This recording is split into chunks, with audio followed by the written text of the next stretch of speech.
हो गया, स्टार्ट हो गया लाइव। पहले बैक एंड सर्वर और फ्रंट एंड दोनों पे। ठीक, लड़कों को बैक एंड वाले पे ज़्यादा डालिएगा, पावरफुल है बैक एंड का सर्वर।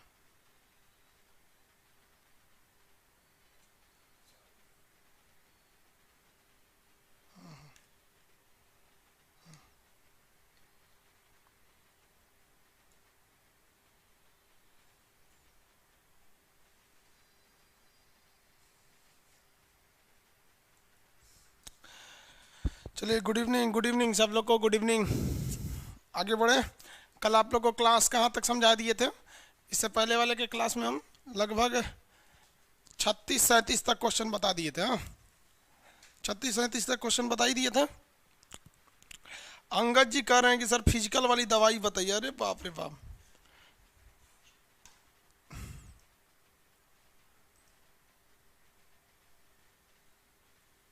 एक के कमेंट को आप 40 बार कर रहे हैं जी। अंगद जी कह रहे हैं कि दवाई बताइए।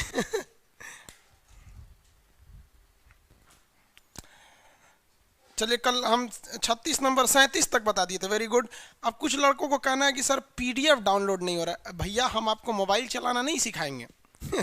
पीडीएफ जो है वो आपको कहाँ मिलेगा? देखिए यहाँ सब लोग देख लीजिए। लोग पीडीएफ कहाँ मिलेगा? फ्रंट एंड वाले सर्वर पे कितने लोग हैं? लोग यहाँ पे बैक एंड सब लोग आ गए ना, धीरे धीरे आ रहे हैं लोग। जो फ्रंट एंड का सर्वर है इसमें 5000 से ज़्यादा लड़कों को मत जाने दीजिएगा, वरना फिर बफरिंग करने लगेगा। ज़्यादा सबको बैक एंड वाले पे लगा के रखिएगा।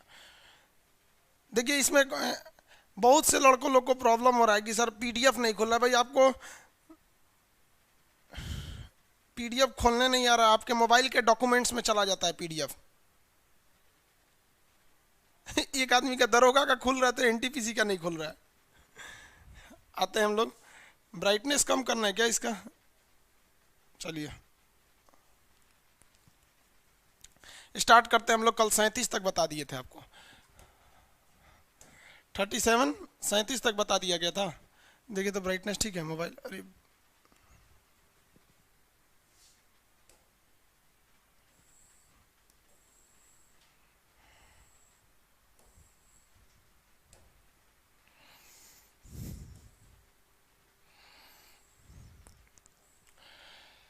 अब 38 नंबर क्वेश्चन बताना रहा। 38 नंबर क्वेश्चन नंबर 38 देखना था। ठीक है ब्राइटनेस। क्वेश्चन नंबर 38, चलिए अब ध्यान से देखते हैं हम लोग। आज क्वेश्चन नंबर 38 देखना है कि प्रथम आंग्ल मराठा युद्ध कौन सी संधि द्वारा समाप्त हुआ था। ठीक है, आप लोग उसमें देख लेंगे। हार्ड कॉपी इस तरह से निकाल लीजिएगा, ज़्यादा अच्छा रहेगा। आपके मोबाइल में वो डाउनलोड बटन पर दबाएंगे, डाउनलोड हो जा रहा है। आप ये कहिए ना कि आप ढूंढ नहीं पा रहे हैं कि डाउनलोड होने के बाद वो कहाँ चला जा रहा है। आपके मोबाइल में एक सेक्शन होता है जहाँ पे आप फाइल मैनेजर में जाइएगा, वहाँ लिखा रहता है डॉक्यूमेंट, वो वहाँ चला जाता है पीडीएफ की सारी चीज़ें। या फिर एडोब रीडर में भी तो खुल जाएगा, एडोब एक्रोबैट में। एडोब रीडर में खोल लीजिए, या फिर आप कहाँ खोल सकते हैं इसमें डॉक्यूमेंट्स में। अब नहीं मिल रहा है तो आप हमको कहिएगा कि सर मिल नहीं रहा है। चलिए, अब क्वेश्चन नंबर 38 कह रहा है, हम उधर देखेंगे तो ज़्यादा आंख पे पड़ जाता है। तो ये प्रथम आंग्ल मराठा युद्ध किसके द्वारा समाप्त हुआ था? सालाबाई के संधि द्वारा। किसके द्वारा? सालाबाई की संधि। अब इसमें तीन तो मराठों से लड़ाई हुई थी।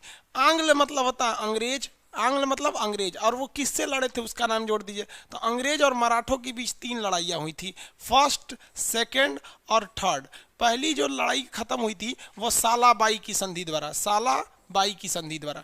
इसमें अंग्रेजों ने मान लिया था कि मराठों के लिए जो मंत्री हैं, मराठों के मंत्री, उनका नाम था 12 भाई परिषद, उसको इन्होंने मान्यता दे दिया था। तो इसमें ऑप्शन नंबर कौन सा होगा भाई? सालाबाई की संधि, ऑप्शन नंबर सी होगा। ये लड़ाई काफ़ी लंबी चली थी, 1775 से 1782 के बीच में चली थी। 1775 से 1782 के बीच में ये लड़ाई चली थी, काफ़ी लंबी चली थी, सालाबाई की संधि द्वारा।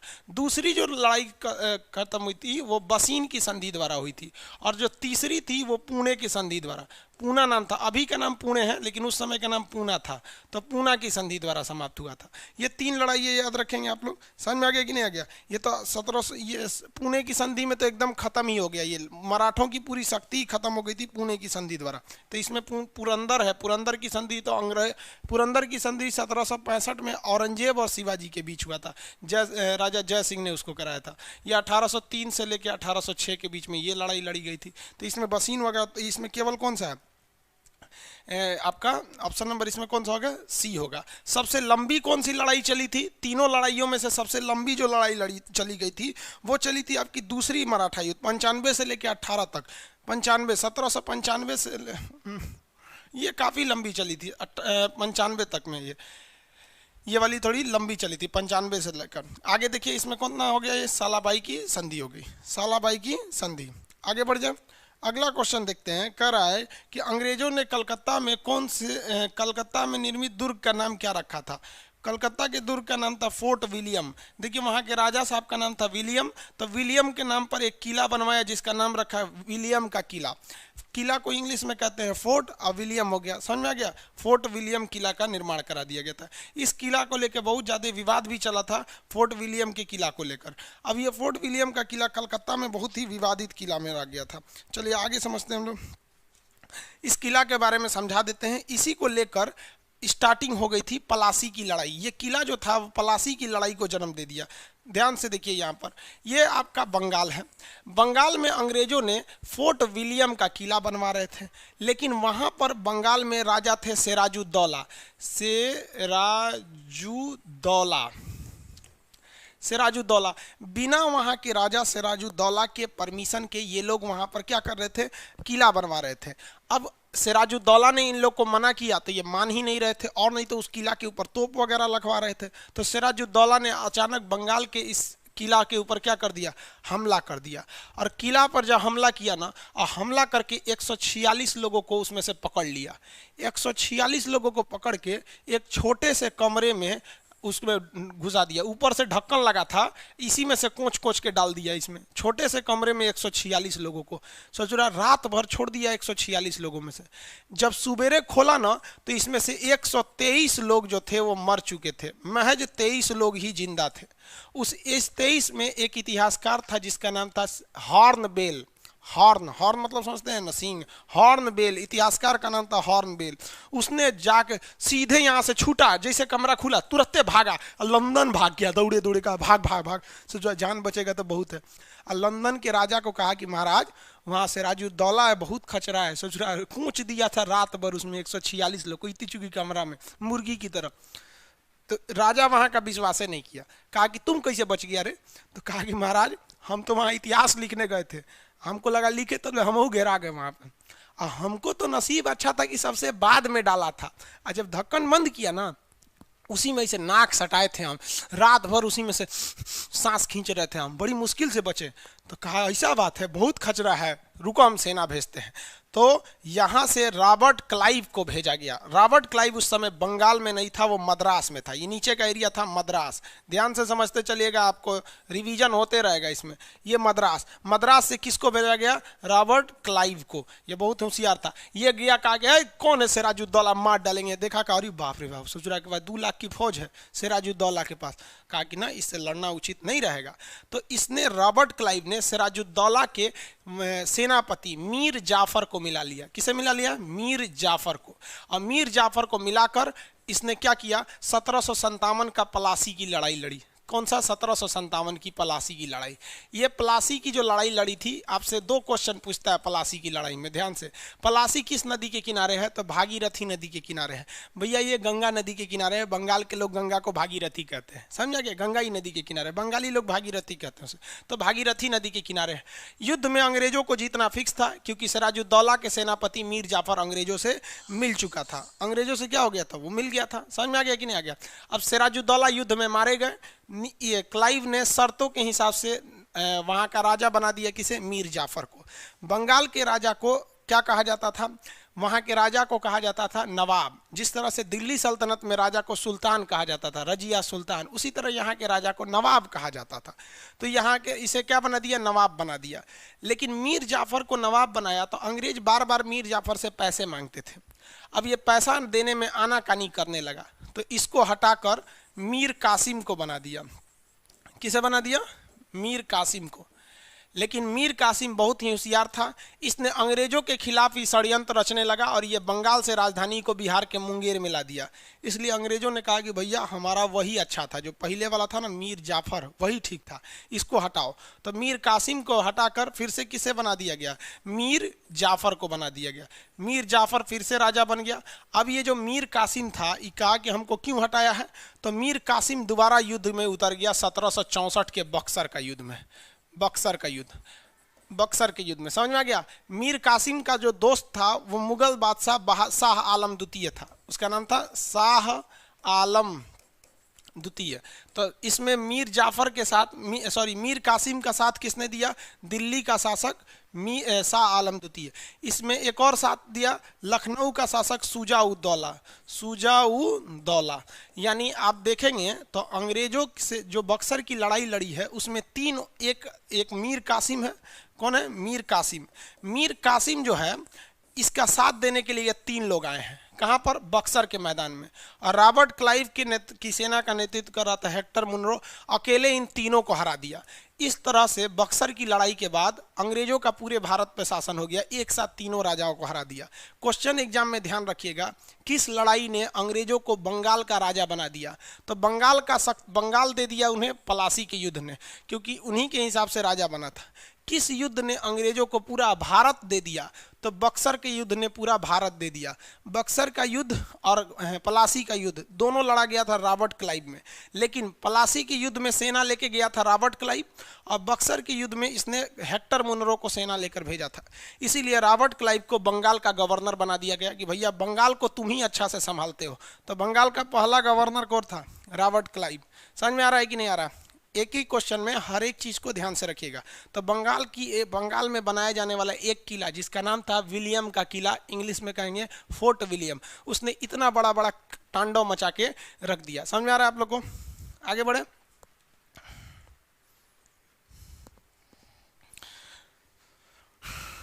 वीडियो नहीं चल रहा है अरे भाई तो पढ़ा रहे हैं, आप इतने लड़के देख रहे हैं, इनका वीडियो नहीं चल रहा है। जिनका वीडियो कभी नहीं चले बाबू, तो एक बार एप्लीकेशन को बंद कर दिया कीजिए, बैक जाए कीजिए, फिर खोलिएगा तो चलने लगेगा।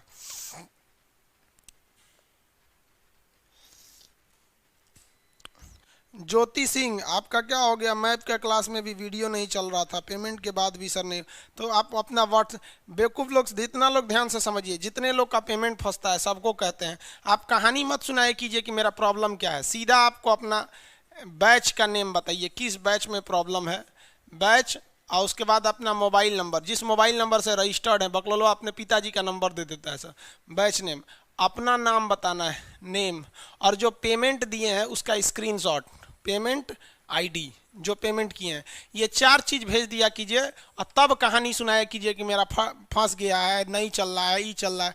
कम से कम मेरे पास 200 से ज़्यादा ऐसा मैसेज है जिसको आदमी डिलीट कर दिया है। लड़का चिल्ला रहा, सर हेल्प कीजिए, अरे भाई कोने चीज़ के हिसाब से हेल्प करें, ना आपका बैच पता है ना मोबाइल पता है, हर बैच में अलग अलग लड़के हैं, सबका अलग अलग प्रॉब्लम है, आपका कहानी कोई थोड़ी सुनेगा, पढ़े लिखे बेवकूफ़ हैं आप लोग। आप वहाँ मैसेज कीजिए, सब हो जाएगा। और कोई भी गुड मॉर्निंग गुड आफ्टरनून के लिए मैसेज नहीं कीजिए, किसी का कॉल हम नहीं उठाते हैं, बेवकूफ़ फ़ोन उठाते कहते खान सर हम कॉल उठाएंगे, वहाँ सीधे प्रॉब्लम बताया कीजिए आप। और अपना ये सब चीज़ें, पेमेंट आईडी, कई लड़कों को किस लोगों ने धोखा दे दिया, कई लड़कों ने कह दिया कि किसी ने उनको कह दिया कि हम खान सर का पेमेंट दे रहे हैं, आईडी दे दो, किसी दूसरे को पेमेंट नहीं दीजिएगा, फिर उसके लिए हम लोग जिम्मेदार नहीं हैं।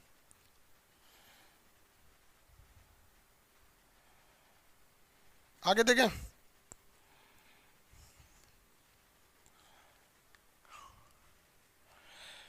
चलिए आप क्वेश्चन समझ में आ गया तो आगे बढ़ें। बहुत से लोगों को प्रॉब्लम हो रहा होगा। देखिए आप लोग को जो इसका जो नोट्स नहीं मिला है वो आप कैसे नोट्स मिलेगा आप लोग को, देखिए बता देते हैं नोट्स कैसे मिलता है। यहाँ देखिए सब लोग को समझा रहे हैं, ये आपने एप्लीकेशन खोल लिया ना, अब इसमें जाइए लाइव क्लास में, किस चीज़ का नोट्स चाहिए, दरोगा स्पेशल, तो दरोगा खोल लिए, जो प्रीवियस क्लास है उस प्रीवियस क्लास पे क्लिक कीजिए, प्रीवियस क्लास पे क्लिक किए ना, यहाँ लिखा हुआ है नोट्स, नोट्स पे क्लिक करेंगे, यहाँ लिखा है डाउनलोड, डाउनलोड करेंगे तो आपके मोबाइल के डॉक्यूमेंट्स में चला जाएगा। समझ में आ गया। अब आप लोग डाउनलोड कर ले रहे हैं, आपको खोजने नहीं आ रहा है तो हम क्या करें। लाइव क्लास में जो लाइव रहते हैं वो बताया जाता है, लाइव खत्म होने के बाद वो चला जाता है प्रीवियस के। सर रूस ने अलास्का से क्यों नहीं किया, बेवकूफ कहीं का, ये क्वेश्चन तुमको इस बैच में पूछना है। उसमें समझा दिए थे फिर भी तू नौटंकी करता है। तुम्हारे ही क्वेश्चन को समझाए थे, अलास्का से क्यों नहीं किया था। बाबू लाइव ऑनलाइन क्लास ना थोड़े होशियार लोगों के लिए, पूरी तरह से लोल है ना तो फिर ऑनलाइन क्लास आपके लिए आई नहीं है।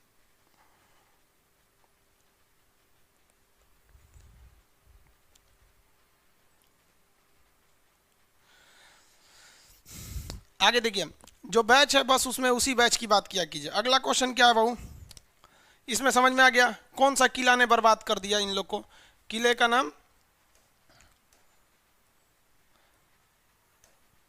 किला कौन सा था भाई, फोर्ट विक्टोरिया नहीं, फोर्ट विलियम का किला, फोर्ट विलियम का किला। आगे बढ़ जाए, ये हो गया। अगला क्वेश्चन देखिए, अगला क्वेश्चन कह रहा है केप ऑफ गुड होप के रास्ते भारत तक समुद्र की खोज किसने किया था। भारत मतलब भारत आने का रास्ता किसने खोजा था, तो ये सबको पता है। भारत आने का रास्ता किसने खोजा था, वास्को डी गामा साहब ने खोजा था। वास्को डी गामा 1498 में भारत के कहाँ आया था, कालीकट, जिसका अभी नाम है कोझीकोड, जहां पर विमान दुर्घटना हो गया कोझीकोड।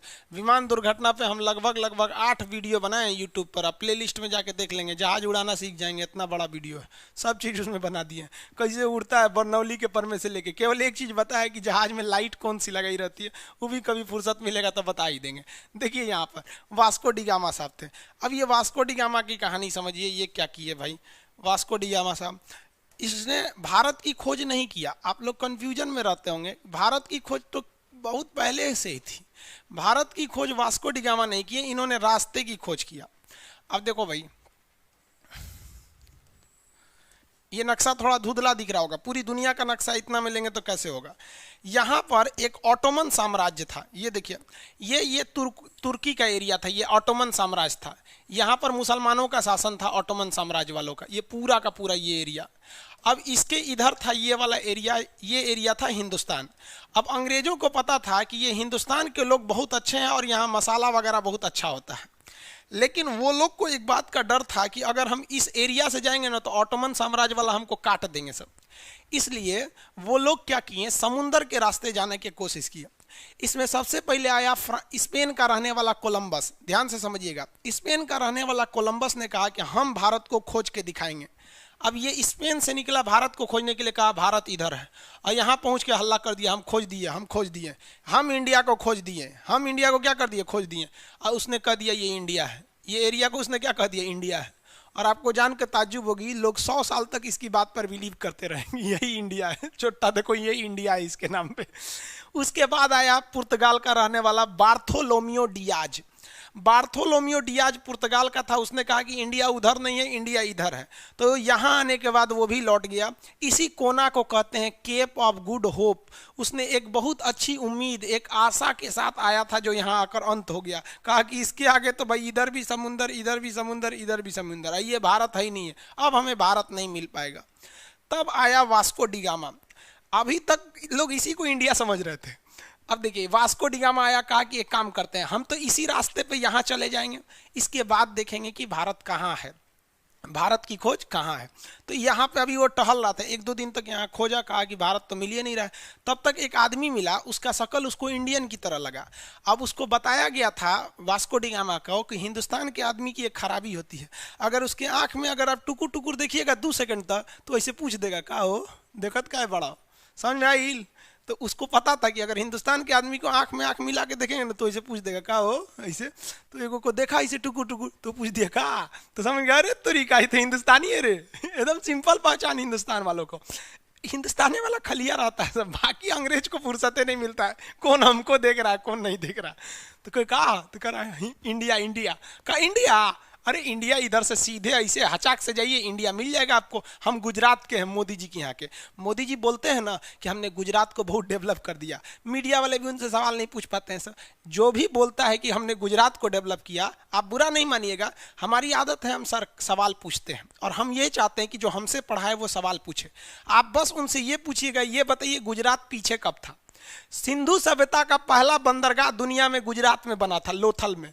मिला था कि नहीं बना था? 1498 जब दुनिया अंडरवियर भी नहीं खोज की थी, हम लोग लंगोटा बांध के घूमते थे, उस समय गुजरात का आदमी यहाँ बिजनेस करने आया था। आज कोई यूपी बिहार का आदमी साउथ अफ्रीका घूमने नहीं जाता है, वो उस समय बिजनेस करने आया था। कहते हैं हम गुजरात के बिजनेस करने, और कहते हैं लोग कि डेवलप कर दिए। तो बिहार को डेवलप करके दिखाएं, यूपी को डेवलप करके दिखाएं, तब ना समझ में आएगा, तब उन लोग को समझ में आएगा। तो कहा अच्छा इधर है भारत, तो वास्को डी गामा इधर से आया, हचाक से निकला। अब भारत का इस साइड से सबसे निचला राज्य कौन मिलेगा बबुआ? केरल। केरल के कालीकट बंदरगाह पे पहुंचा और स्टीमर वाली जहाज लेके, तो वहां का राजा जैमुरीन देखा, कहा अरे ससुरा एक जहाजिया में तो वो ये नहीं है बांस खेवने वाला, कैसे चल रहा है रे? तो कहा कैसे चलता है? तब वहाँ का राजा जैमुरीन बड़ी खुश हुआ, तो राजवा अपनी मैडम को लाया, ए मैडम चलो चलो, तो राम एगो गाड़ी पे घुमाए, तो उसकी मैडम सज वज के आई एकदम बढ़िया। अब वास्को डी गामा उसको भी घुमाया, इसको भी घुमाया, दोनों एकदम खुश हो गए सब। तो ये क्या किया, जैमुरीन वहाँ का राजा पूछा काली इधर आया रे? कहा कि हमको मसाला चाहिए। तो कहा मसाला चाहिए? दूर हमारे केरल में तो फेंकल रहता है, एक जहाज मसाला से भर दे रहे। तो जहाज उसके मसाला को भर दिया। तो वास्को डी गामा कहा कि फिर से जरा बड़ी दूर रास्ता है, एक काम करते हैं, एगो यहाँ इंडिया का जहाज खरीद लेते हैं। तो एगो लकड़ी वाला इंडिया का जहाज खरीद लिया और उसमें अपने पैसा से मसाला खरीदा और उसको भर दिया और उसको अपनी नाव में बांध के दुग दुग दुग दुग दुग दुग दुग करके निकल दिया। और यहाँ से पहुंचा कहाँ पर? पुर्तगाल में। और कहा कि रे चोट्टा कोलंबसवा, तू कह रहा था कि हई इंडिया है, इंडिया हई है। तब तक कोलंबसवा हल्ला कर दिया था, तो लोग इसको भी इंडिया कहते थे, इसको भी इंडिया कहते थे। अब कंफ्यूज हो गया, इंडिया ई की इंडिया ई। इंडिया का पहले नाम इंडीज था, तो इभी इंडीज, इभी इंडीज, इभी इंडीज, इभी इंडीज। तो कहा गया कि भैया ये पूरब वाला इंडीज और ये पश्चिम वाला इंडीज। अब लो, पश्चिमी इंडीज, पूर्वी इंडीज, पश्चिम को इंग्लिश में कहते हैं वेस्ट, ये बन गया वेस्ट इंडीज। तो वेस्ट इंडीज की लोग राजधानी खोलते हैं, मिलेगा कहाँ से रे बबुआ? वेस्ट इंडीज तो कोलंबसवा गलती किया था, समझ में आ गया? ये ईस्ट इंडीज बन गया इंडिया, इसलिए ना ईस्ट इंडिया कंपनी की स्थापना हो गई। अब पुर्तगाल में वो ले जाके मसाला बेचा, भैया 64 गुना मुनाफा कमाया। किसी किसी किताब में 60 गुना भी लिखता है, एक्चुअली ये 60 से 64 प्रीफर करता है, समझा गया कि नहीं? अलग अलग डिफर कर सकता है।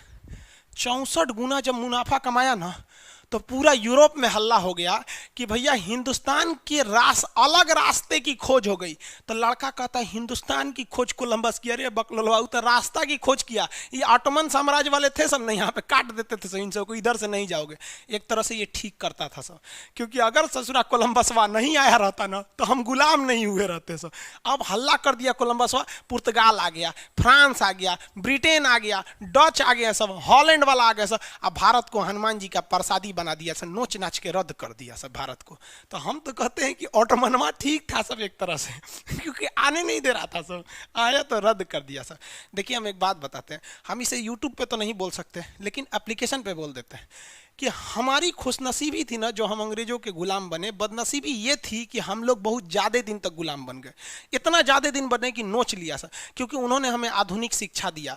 वरना हम वही हिंदुस्तानी हैं जो महिलाओं को सती प्रथा के नाम पे जला देते थे। अंग्रेजों ने खत्म किया, विलियम बेंटिंग, समझा कि नहीं आया? हम वही हिंदुस्तानी है, किसी के घर में महिलाएं पैदा हो जाती थी तो आज भी मार देते थे महिलाओं को। हम वही हिंदुस्तानी है जो केरल में महिलाओं को स्तन ढकने नहीं दिया जाता था, वो कपड़ा खुले घूम के घूमो, क्यों? क्योंकि तुम दलित घर में पैदा हुई है। हम वही हिंदुस्तानी है जो कोई दलित अगर श्लोक सुन लेता था तो आग जला देते थे।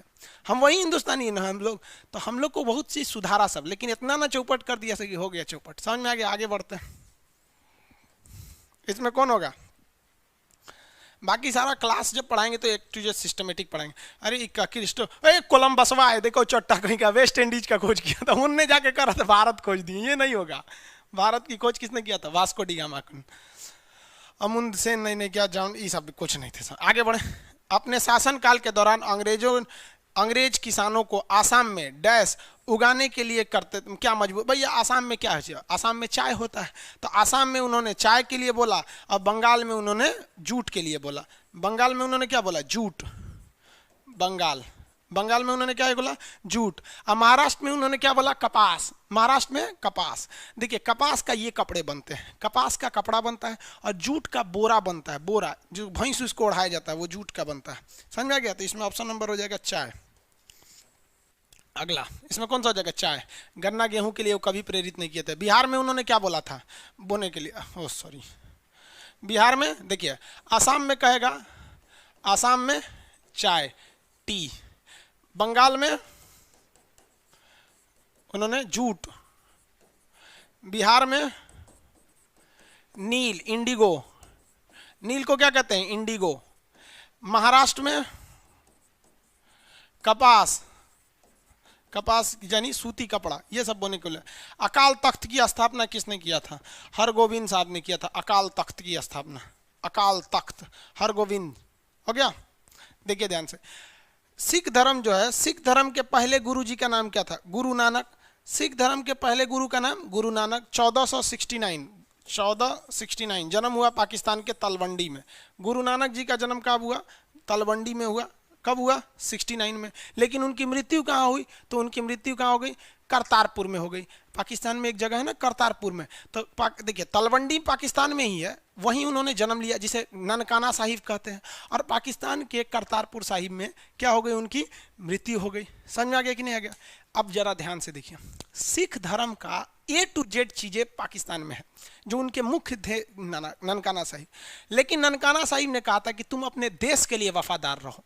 तो वो आज भी सिख कोई नहीं कहेगा कि हम पाकिस्तान चले जाएंगे, जबकि उनको पता है कि उनके सिखों के पहले धर्म गुरु वहीं जन्म लिए, वहीं उनकी मृत्यु हुई, वहीं उनका मकबरा है, सब कुछ वहीं करता है। लेकिन आज भी वो देश के लिए लड़ जाते हैं। और हम हिंदुस्तानियों को फक्र है कि आज भी अगर किसी को भूखा है तो सिखों के गुरुद्वारा में जाके अपना पेट भर सकता है। और भारत माँ के ऊपर कभी आंच नहीं आने देंगे ये पंजाबी फौजी, हमेशा जान दे देते हैं। इसलिए याद रखिए बाबू, धर्म से ऊपर आपका देश होता है। और अगर आप देश के लिए नहीं है ना, तो साले चुल्लू में पेशाब करो और मूत के मर जाओ, उसमें थूक के भी नहीं मरोगे, मूत के मर जाओ उसमें। जो अपने देश का नहीं हुआ ना, वो अपने बाप का नहीं है, साला पड़ोसी की औलाद है वो, सीधी सी बात। जो अपने देश का छोड़ के पड़ोसी का गुण गाए, वो अपने बाप का नहीं, पड़ोसी की औलाद है। जाके चेक कराना, DNA साला डिफेक्टेड निकलेगा। हम क्या बोले, ये सब ये अपना एप्लीकेशन है ना, कुछ बोल सकते हैं हम। इसलिए यूट्यूब पे बोलेंगे ना तो हमारा स्ट्राइक टान टान दुनिया भर का नियम कानून आ जाएगा यहाँ पे। और जो भी ये इस क्लास के वीडियोस को आप रिकॉर्ड नहीं कर सकते इस सब चीज़ को, इसको आप लीक करेंगे, फिर हमारे बात आएगा तो फिर हम सीधा पुलिस केस कर देते हैं। क्योंकि ये सब चीज़ें फिर मेरे पे आ जाता है ना कि आपने नियम का वायलेशन किया है। तो इसमें कौन थे, हरगोविंद साहब थे। आगे बढ़े, देखो थोड़ा सा भाई, पहले गुरु जी का नाम क्या था 1469 में, क्या नाम था गुरु जी का, नानक साहब, गुरु नानक, गुरु नानक। इन्होंने लंगर व्यवस्था को चालू किया था। दूसरे गुरुजी का नाम बताएंगे, दूसरे गुरुजी अंगद थे। दूसरे गुरुजी, सेकंड गुरुजी अंगद। अंगद जी ने ना लंगर व्यवस्था को क्या किया, कंटिन्यू कर दिया। कहा कि हर सिखों को अपना 25% धन दान देके क्या करना है, लंगर चालू करना है। आज भी आप दिल्ली में जाइएगा, कुछ खाने को नहीं मिलेगा। किसी गुरुद्वारे में घुस जाइएगा, आपको खाने के लिए भरपेट खाना खिलाया जाएगा, शुद्ध खाना। और गलती से अगर मस्जिद में घुस गए, खाना नहीं मिलेगा। मंदिर में घुसेंगे तो प्रसादी, एगो लड्डू तोड़ के 40 आदमी को खिला दिया जाएगा। और दोबारा मांगेंगे तो कहेंगे प्रसाद प्रसाद की तरह होता है, भरपेट खाएगा तुम यहाँ पे। और चंदा मांगने के लिए देखिएगा, ये दोनों सड़क रोक देगा सब। समझ में आएगा कि नहीं, सड़क इस सब नहीं। जबकि इन लोग को, सिखों को कभी नहीं देखेंगे आप चंदा मांगते हुए, और दिल खोल के खिलाते हैं आप लोग को। बहुत नेक होते हैं ये इंसान होते हैं। बाकी तो हिंदू मुस्लिम तो लड़ो अपने में। उसके बाद कौन से हो गए, तीसरे गुरु हो गए। तीसरे गुरु का नाम क्या था भाई, तीसरे गुरु साहब जो थे उनका नाम था अमरदास। और चौथे गुरु जो थे उनका नाम था रामदास। पांचवें गुरु का नाम था अर्जुन देव। इसमें क्या था, अमरदास इन्होंने सती प्रथा इत्यादि का विरोध किया था। रामदास, इसमें एक क्वेश्चन पूछता है रामदास के बारे में। रामदास जी को अकबर ने क्या दिया था, जमीन दिया था। किसके लिए, तो अकबर ने इन्हें 400 बीघे की क्या किया था, जमीन दिया था। किस चीज के लिए, तो अमृतसर की स्थापना के लिए। ध्यान से समझिएगा, यहाँ पे बहुत लड़का कंफ्यूज हो जाता है। अमृत मतलब होता है, मतलब स्वर्ग का पानी, और सर मतलब होता है सरोवर।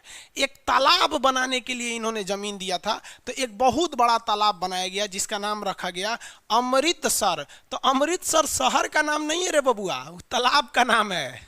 अमृत मतलब होता है जन्नत का पानी, सर मतलब होता है सरोवर। बहुत बड़ा, उतना 500 बीघा जमीन, 400 बीघा जमीन में इसको बनाया गया। और इसमें क्या किए, 5वें गुरु आए अर्जुन देव। ये तो तालाब बनवा दिए कौन, रामदास।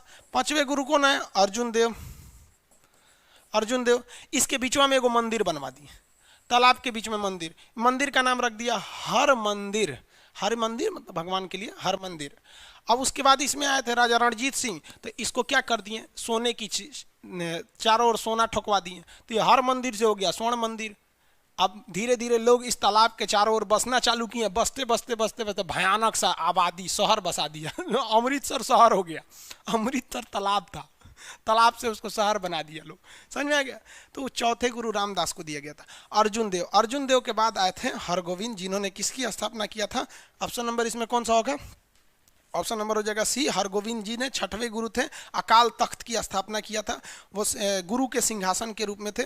इसके बाद हरे राय आए और हरि किशन आए। ये लोग का कार्यकाल बहुत छोटा था। 9वें और 10वें गुरु को याद रखिएगा। 9वें गुरु का नाम अक्सर पूछता है। 9वें गुरु जी जो थे उनका नाम था, जिनको औरंगजेब ने कटवा दिया था, गुरु तेग बहादुर। तेग बहादुर, इनको किसने कटवा दिया? औरंगजेब ने कटवा दिया था, क्योंकि औरंगजेब का बेटा ना औरंगजेब से लड़ाई कर रहा था। आइए उसको संरक्षण दे दिए थे। 10वें गुरु गुरु गोविंद सिंह थे। गुरु गोविंद सिंह, गुरु गोविंद सिंह, गुरु गोविंद सिंह जो थे, इन्होंने क्या कहा था? 1.25 लाख नू एक लड़ावा तब गोविंद से, मतलब चिड़िया नू में बाज लड़ावा, मतलब चिड़िया से हम बाज को लड़ा देंगे। मतलब बाज अगर आएगा तो हम इतना हौसला रखते हैं कि चिड़िया भागेगी नहीं। बाज बहुत खचड़ा होता है, चिड़िया को जिंदे खा जाता है मार के। तो उन्होंने क्या कहा? चिड़िया नू में बाज लड़ावा और गीदड़ नू में शेर बनाया हुआ, मैं गीदड़ को भी शेर बना दूंगा। और 1.25 लाख नू एक लड़ावा तब गोविंद सिंह नाम रखावा। मतलब एक सिख ऐसा होता है कि अगर कोई पक्षी है तो बाज से लड़ जाए, गीदड़ है तो शेर से लड़ जाए, और अगर सामने 1.25 लाख की फौज है। तो कहने का मतलब ये नहीं कि एक सिख 1.25 लाख के ऊपर भारी पड़ेगा। कहने का मतलब है कि अगर सामने 1.25 लाख की फौज खड़ी है और अगर कोई डट के खड़ा है और ये नहीं देख रहा है कि हम अकेले हैं, तो समझ जाना वो गुरु गोविंद सिंह का शिष्य है, यानी वो एक सिख है। और इसको सारागढ़ी की लड़ाई में उन्होंने साबित कर दिया था। सारागढ़ी की लड़ाई में उन्होंने पूरा अफगानों को धूल चटा दिया था। मूवी भी बनी है, जो गाना है ना, तेरी मिट्टी में मिल जावा, बड़ा लंबा मूवी वगैरह देखिएगा, हमारा तो टाइम ही नहीं मिलता है मूवी देखने का। तो गुरु गोविंद सिंह ने इसे बनाया था। सत श्री अकाल, हाँ, जो बोले सो निहाल, इन्होंने बोला था। इन्होंने सिखों के लिए 5 करवार रख दिए थे। 5 करवार, 5 करवार क्या होता भाई? तो इन सिखों के लिए कंपलसरी कर दिया। केस यानी बाल रखना, केस, कंघी लेके घूमना, कंघा, तो बाल रखेंगे तो बाल झाड़ेंगे कि नहीं झाड़ेंगे? बड़ा बड़ा बाल रहेगा, तो केस कंघा, समझ गया? और उसके बाद से कृपाण, तलवार रखना। आज भी सिख तलवार रखते हैं, जहाज में जाते हैं ना तो छोटा सा तलवार रख के यहाँ ले जाते हैं, उनका परमिट बनता है, उन्हें कोई नहीं रोक सकता। छोटी सी तलवार कृपाण। और ऐसे पंजाब में जाइएगा तो बड़ी बड़ी तलवार लेते हैं, जहाज में बड़का तलवार लेके नहीं जाइएगा। लेकिन अनुच्छेद 25 क्या करता है? धार्मिक स्वतंत्रता, उन्हें नहीं रोक सकते। तो केस, कंघा, कृपाण और कच्छा, वो हाफ पैंट पहन के रहते हैं लोग, एक ठो बड़ा सा पैंट भी पहने रहेंगे तो अंदर कच्छा पहने रहते हैं। कच्छा, कृपाण और कड़ा, हाथ में देखिएगा तो कड़ा पहनते हैं। इन 5 को करवार कहा जाता है। केस, कंघा, कृपाण, कच्छा, कड़ा। गुरु गोविंद सिंह। बीपीएससी में पूछा था गुरु गोविंद सिंह का शिक्षा कहाँ हुआ था? तो देखिए, इनका जन्म बस पटना में हुआ था। ठीक है, पटना में जन्म होने के कारण उस जमीन को साहिब बोला गया, इज्जत देने के लिए। पंजाबी भाषा में साहिब का मतलब होता है इज्जत देना, जनाब, मिस्टर, श्रीमान, साहिब, ये सब इज्जत देने के लिए होता है। लेकिन इनकी शिक्षा दीक्षा सब पंजाब में हुई थी। ये केवल इनके माता पिता व्यवसायी थे जो आए थे पंजाब में, और उसी दौरान इनका जन्म हुआ। 1-1.5 महीना यहाँ रहे, उसके बाद चले गए। लेकिन फिर भी तो पंजाब जाके देखिएगा, पटना में बहुत बड़ा गुरुद्वारा है गुरु गोविंद सिंह जी का। ठीक है, आगे बढ़े। आप में से सरदार जी लोग हैं कि नहीं हैं? बहुत सारे सरदार जी लोग होंगे। सरदार जी लोग,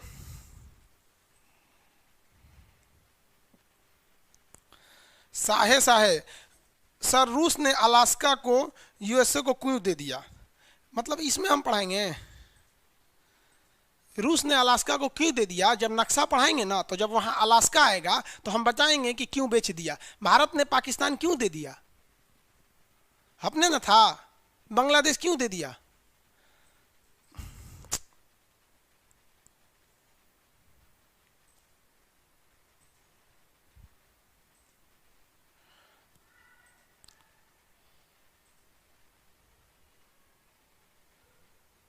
तैतालीसवें गुरु गुरु गोविंद सिंह थे भैया, 10वें गुरु थे अच्छा, 43 क्वेश्चन नंबर था क्या? सॉरी, हो सकता है 43 क्वेश्चन नंबर हो सकता है, हमको लगा 43वें गुरु, सॉरी बाबू। आगे देखें, जो चीजें जहां की हैं आप वहीं पूछेंगे।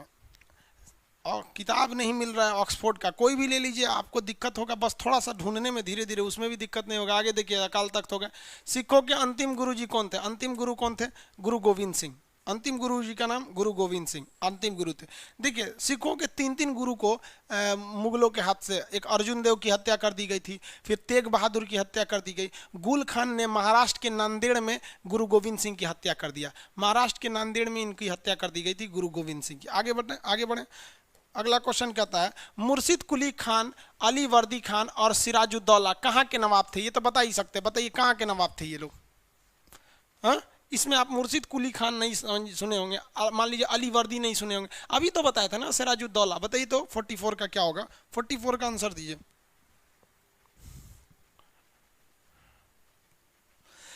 नाइन्थ एडिशन आ गया एटलस का, ले लीजिए, कोई दिक्कत नहीं, जो मन है वो ले लीजिए। एटलस का 9th एडिशन आ गया तो ले लीजिए। 43 का आंसर दीजिए। 44 का, 44 का सी हैदराबाद। अरे भैया गलत,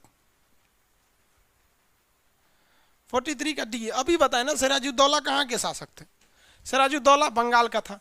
मुर्शिद कुली खान ने बंगाल की स्थापना किया था, मुर्शिद कुली खान, समझ में गया। हैदराबाद में तो नवाब वो थे निजामुल मुल्क, और इसके सआदत खान, सआदत खान, वाराणसी अलग नहीं हुआ था, सआदत खान थे। लखनऊ के, लखनऊ का नाम अवध था, सआदत खान थे। आर्य समाज के संस्थापक कौन थे? आर्य समाज के संस्थापक दयानंद सरस्वती। आर्य समाज के संस्थापक दयानंद सरस्वती। एनी बेसेंट जिन्हों होम रूल, इन्होंने कौन सी स्थापना किया था? होम रूल आंदोलन, जिसमें इनका साथ किसने दिया था? होम रूल आंदोलन में बाल गंगाधर तिलक। राजा राम मोहन राय, ब्रह्म समाज, दोनों एकदम उल्टा थे। देखिए समझिए, दयानंद सरस्वती जी ने किसकी स्थापना किया था? आर्य समाज की। यही क्वेश्चन है, ये तो सही होगा, आर्य समाज। इन्होंने कहा था वेदों की ओर लौटो। किधर लौट जाओ? वेदों की ओर। जबकि राजा राम मोहन राय, इन्हें आधुनिक भारत का नक्षत्र कहा जाता है, तो राजा राम मोहन राय साहब ने, इन्होंने ब्रह्म समाज की स्थापना किया था। और इन्होंने क्या कहा था ब्रह्म समाज की स्थापना कि इन्होंने कहा था कि पश्चिमी सभ्यता को अपनाओ, नया नया टेक्नोलॉजी का प्रयोग करो, ऑनलाइन क्लास करो। मतलब समझ रहे हैं, उस समय ऑनलाइन क्लास नहीं था। मतलब इनका कहना था कि केवल वेद के भरोसे मत रहिए, आप साइंस वगैरह भी पढ़िए। अब कुछ लोग कहते हैं वेद की ओर लौटो, तो देखो भैया, आप चाहे हिंदू धर्म के हो चाहे मुसलमान धर्म के हो, आप हमारी एक बात मानो, अभी आप ये भूल जाओ कि आप किसी धर्म के हो, ठीक है? जिस दिन नौकरी हो जाएगी ना, बाल बच्चे हो जाएंगे, शादी ब्याह हो जाएगा, बुढ़ापा आएगा ना, तो धर्म में लग जाना। अब आप वेदों की ओर लौट जाइएगा। जब तक जवान है ना, तब तक आप राजा राम मोहन राय को मानिए, साइंस वगैरह पढ़िए, आप ये सब चीज़ों को पढ़िए, नौकरी लीजिए। सामाजिक जिम्मेदारियां भी होती हैं, ऐसा नहीं है कि धर्म ही सब कुछ है। बुढ़ापा में कोई काम नहीं रहेगा, उधर से पतो गरी आएगी, पत्नी बुढ़ा जाएगी तो और ही खौरा जाएगी, और ही घुसिया घुसिया बोलेगी, तो चुपचाप उस समय भगवान को याद करने के अलावा कोई रास्ते नहीं रहेगा। अभी फ्यूचर बनाइए, अभी धर्म वरम की बात अच्छी नहीं लगती है, समझ में गया? अभी एकदम फ्यूचर बनाइए, भगवान से कहिए कि आप रहिए ना, आप हम आपको नंबर सेव किए हैं, डिलीट नहीं किए हैं, समझ में आ गया? चलिए, भगवान को मत इस चीज़ के लिए मानिए कि आप कोई गलत काम ना करें, बस, उससे ज़्यादा। विवेकानंद जी, आपको तो इनको कौन भूल सकता है? 11 सितंबर 1893 शिकागो में इन्होंने क्या किया? धर्म सम्मेलन में लंबा चौड़ा भाषण दे दिया था इन्होंने। इन्हें क्या कहा जाता है? हिंदू नेपोलियन। स्वामी विवेकानंद जी को क्या कहा जाता है? हिंदू नेपोलियन, समझ में गया? इनके गुरु जी का नाम रामकृष्ण परमहंस था, जिनके नाम पर इन्होंने रामकृष्ण मिशन की स्थापना किया था। अगला क्वेश्चन देखते हैं, इसमें होना चाहिए आपका दयानंद सरस्वती जी। 45, ये कितना हो गया? 45। अब कौन सा होगा? 44। जितने लोगों का डाउनलोड नहीं हुआ है, आपको मोबाइल चलाने नहीं आता है, ये डाउनलोड होने के बाद कहाँ चला जाता है? आपके उसमें डॉक्यूमेंट्स में चला जाता है। चलिए यहाँ देखिए क्या कर रहा है कि मिलाइए, आर्य समाज के संस्थापक कौन थे? आर्य समाज के संस्थापक दयानंद सरस्वती। अगला, ब्रह्म समाज के राजा राम मोहन राय। वेद समाज के और प्रार्थना समाज के, चलिए ध्यान दीजिए यहाँ पे, वेद समाज और प्रार्थना समाज के संस्थापक कौन थे? इसमें तो हो गया ये और ये यहाँ पे। अब देखिए, वेद समाज जब कहेगा ना, तो हो जाएगा आपका केशव चंद्र सेन, और कई लोगों ने इसमें शामिल थे। जबकि प्रार्थना समाज में भी कई लोग थे, आत्माराम पांडुरंग इत्यादि लोग, कई लोग शामिल थे इसमें। तो इसमें कौन सा हो जाएगा आपका? बी। अगला देखते हैं, ये उस समय जब देश गुलाम था तो लोगों को जागरूक करने के लिए कई संगठन बनाए गए थे। निम्नलिखित में से वह कौन सा आयोग था जिसने सबसे पहले भारत में प्राथमिक एवं माध्यमिक शिक्षा पर जोर दिया था? देखिए, हंटर आयोग की स्थापना 1881 में हुई थी। हालांकि एक 1920 में जो हंटर आयोग बना था वो जलियांवाला बाग हत्याकांड की जांच के लिए था। तो इसने सबसे पहले शिक्षा का। मैकाले आयोग, इसने क्या किया था? कानून का इसने सिफारिश किया था, मैकाले आयोग। तो इसमें कौन सा होगा? हंटर आयोग। ऑप्शन नंबर कौन सा होगा? सी, हंटर आयोग। अगला, भारत का बिस्मार्क किसे कहा जाता है? भैया ये बिस्मार्क क्या होता है? बिस्मार्क ये जान जाएंगे तो यहाँ बता देंगे। देखिए, जर्मनी जो था, जर्मनी कई टुकड़ों में बटा हुआ था, 16-17 टुकड़ा था। जर्मनी देशे नहीं था, इस टाइप का जर्मनी था। कुछ इधर था, कुछ इधर था, कुछ इधर था, ऐसे वैसे। भारत पहले देश था। राणा प्रताप बंगाल के, उधर राजस्थान के राजा, दक्षिण भारत का कोई और राजा, बंगाल का कोई और राजा, कश्मीर का कोई और राजा। भैया राजा माने देश, तो हिंदुस्तान कहाँ गया? हिंदुस्तान भी तो टुकड़े में था। नहीं समझे आप? बात समझ रहे हैं कि नहीं? हिंदुस्तान को जोड़कर 3-4 शासक रहे हैं सब। चंद्रगुप्त मौर्य पूरे हिंदुस्तान को अकेले शासन में किया, अशोक अकेले किया, कनिष्क अकेले संभाला, हर्षवर्धन अकेले संभाला, अकबर अकेले संभाला, बाकी कोई अकेले नहीं संभाला। समझ में आ गया? इतिहास में हम आपको पढ़ाएंगे। देखिए, दो चीजें ध्यान से समझिएगा, एक देशभक्ति अलग होती है और राष्ट्र प्रेम अलग होता है। दोनों में फर्क हो जाता है। जब आप राष्ट्र प्रेम को बात आ जाइएगा, राष्ट्रवाद होना अलग बात है, देशभक्त होना अलग बात है। देशभक्त का मतलब होता है आप देश के बारे में बोलिए, और राष्ट्रभक्त का मतलब होता है संस्कृति के बारे में बोलिए। तो दोनों में थोड़ा सा अंतर होता है। आगे देखिए, तो बिस्मार्क जो था, जर्मनी को ना कहा कि सबको काट कूट के हम रद्द कर देंगे, सब एक हो जाओ। तो बिस्मार्क ने कई टुकड़ों में विभाजित जर्मनी को एक कर दिया था। तो कह रहा है कि भारत का बिस्मार्क कौन था? तो भारत के टुकड़ों को एक किसने किया? अब बता ही सकते हैं। सरदार पटेल और वीपी मेनन, दो लोगों ने। वीपी मेनन वीपी मेनन और सरदार पटेल ने इसे एक किया। पॉलिटी के क्लास में पूरा बता दिए हैं इसको, अखंड भारत वाला चीज यूट्यूब पे भी बताया है इसको। आगे बढ़े। तुर्की से जुड़ा आर्मेनिया का एक हेलीकॉप्टर मार के गिरा दिया है। अभी इस क्लास के बाद उस पर यूट्यूब पे वीडियो भी डालना है। इसमें कौन सा होगा भैया? भगत सिंह हो गया। भगत सिंह नहीं, सरदार वल्लभ भाई पटेल। भगत सिंह तो अलग थे, सुभाष चंद्र बोस, बाल गंगाधर तिलक, इन लोग का इसमें योगदान नहीं था। सूची 1 को सूची 2 से मिलाइए। सीमांत गांधी माने भारत के अंतिम में कश्मीर वाले कौन थे? सीमांत गांधी। खान अब्दुल गफ्फार खान है, ये हो गए सीमांत गांधी, खान अब्दुल गफ्फार खान। भारत का सबसे वयोवृद्ध दादा भाई नौरोजी, पारसी धर्म को मानते थे। दादा भाई नौरोजी 3 बार कांग्रेस के अध्यक्ष रहे थे। इन्होंने ब्रेन किसका सिद्धांत दिया था? भारत का जो धन के बहिर्गमन का से, मनी ड्रेन, मतलब भारत का पैसा अंग्रेज विदेश में लेके जा रहे हैं। भारत पहले व्यक्ति थे जिन्होंने भारत का पर कैपिटा इनकम निकाला था। हो गया, आगे बढ़े। अब आता है महामना मदन मोहन मालवीय, बीएचयू की स्थापना कर दिए थे 1916 में इन्होंने। अगला, भारत का लौह पुरुष सरदार वल्लभ भाई पटेल नहीं है? अच्छा, यहाँ है सरदार वल्लभ भाई पटेल, लौह पुरुष। और लौह महिला कहेगा तो इंदिरा गांधी। बाल गंगाधर तिलक, इन्होंने तो महाराष्ट्र के लिए थे, केसरी और मराठा नामक पत्रिका लिखा था इन्होंने। इसका ऑप्शन नंबर आप सजा लीजिएगा इसमें। हाँ, अगला क्वेश्चन। अगला क्वेश्चन देखिए, महात्मा गांधी अर्धनग्न फकीर हैं, या उस वक्त किसने कहा था? विंस्टन चर्चिल है। देखिए ये रहा विंस्टन चर्चिल थे। देखिए कब हुआ? 1931 में ऐसा लग गया था कि द्वितीय विश्व युद्ध हो जाएगा। बहुत ही बड़ी मंदी आई थी जिस समय, अभी इंडिया में कोरोना को लेके बहुत बड़ी मंदी आई है ना, उसी तरह एक बहुत बड़ी मंदी आई हुई थी। उस मंदी के चपेट में पूरी दुनिया आ गई थी। और उस समय महात्मा गांधी यहाँ पे क्या कर रहे थे? सभी ने अवज्ञा आंदोलन किए थे। तो महात्मा गांधी को बुलाने के लिए रैमजे मैकडोनल्ड, उस समय प्रधानमंत्री थे ब्रिटेन के प्रधानमंत्री रैमजे मैकडोनल्ड ने महात्मा गांधी को बुलाया, आइए आप गोलमेज सम्मेलन में भाग लीजिए। तो महात्मा गांधी वहाँ यही धोती पहन के चल गए वहाँ पे, और वहाँ सब टाई बेल्ट लगा के घूमने वाला। महात्मा गांधी को धोती में देखा तो धोती में तो आधा शरीर खुले रहता है। तो विंस्टन चर्चिल जो उस समय विपक्ष में था, जिस तरह अभी कांग्रेस विपक्ष में है ना, और मोदी जी बीजेपी अभी सत्ता में, उस समय वहाँ पर रैमजे मैकडोनल्ड प्रधानमंत्री थे और विंस्टन चर्चिल विपक्ष में थे।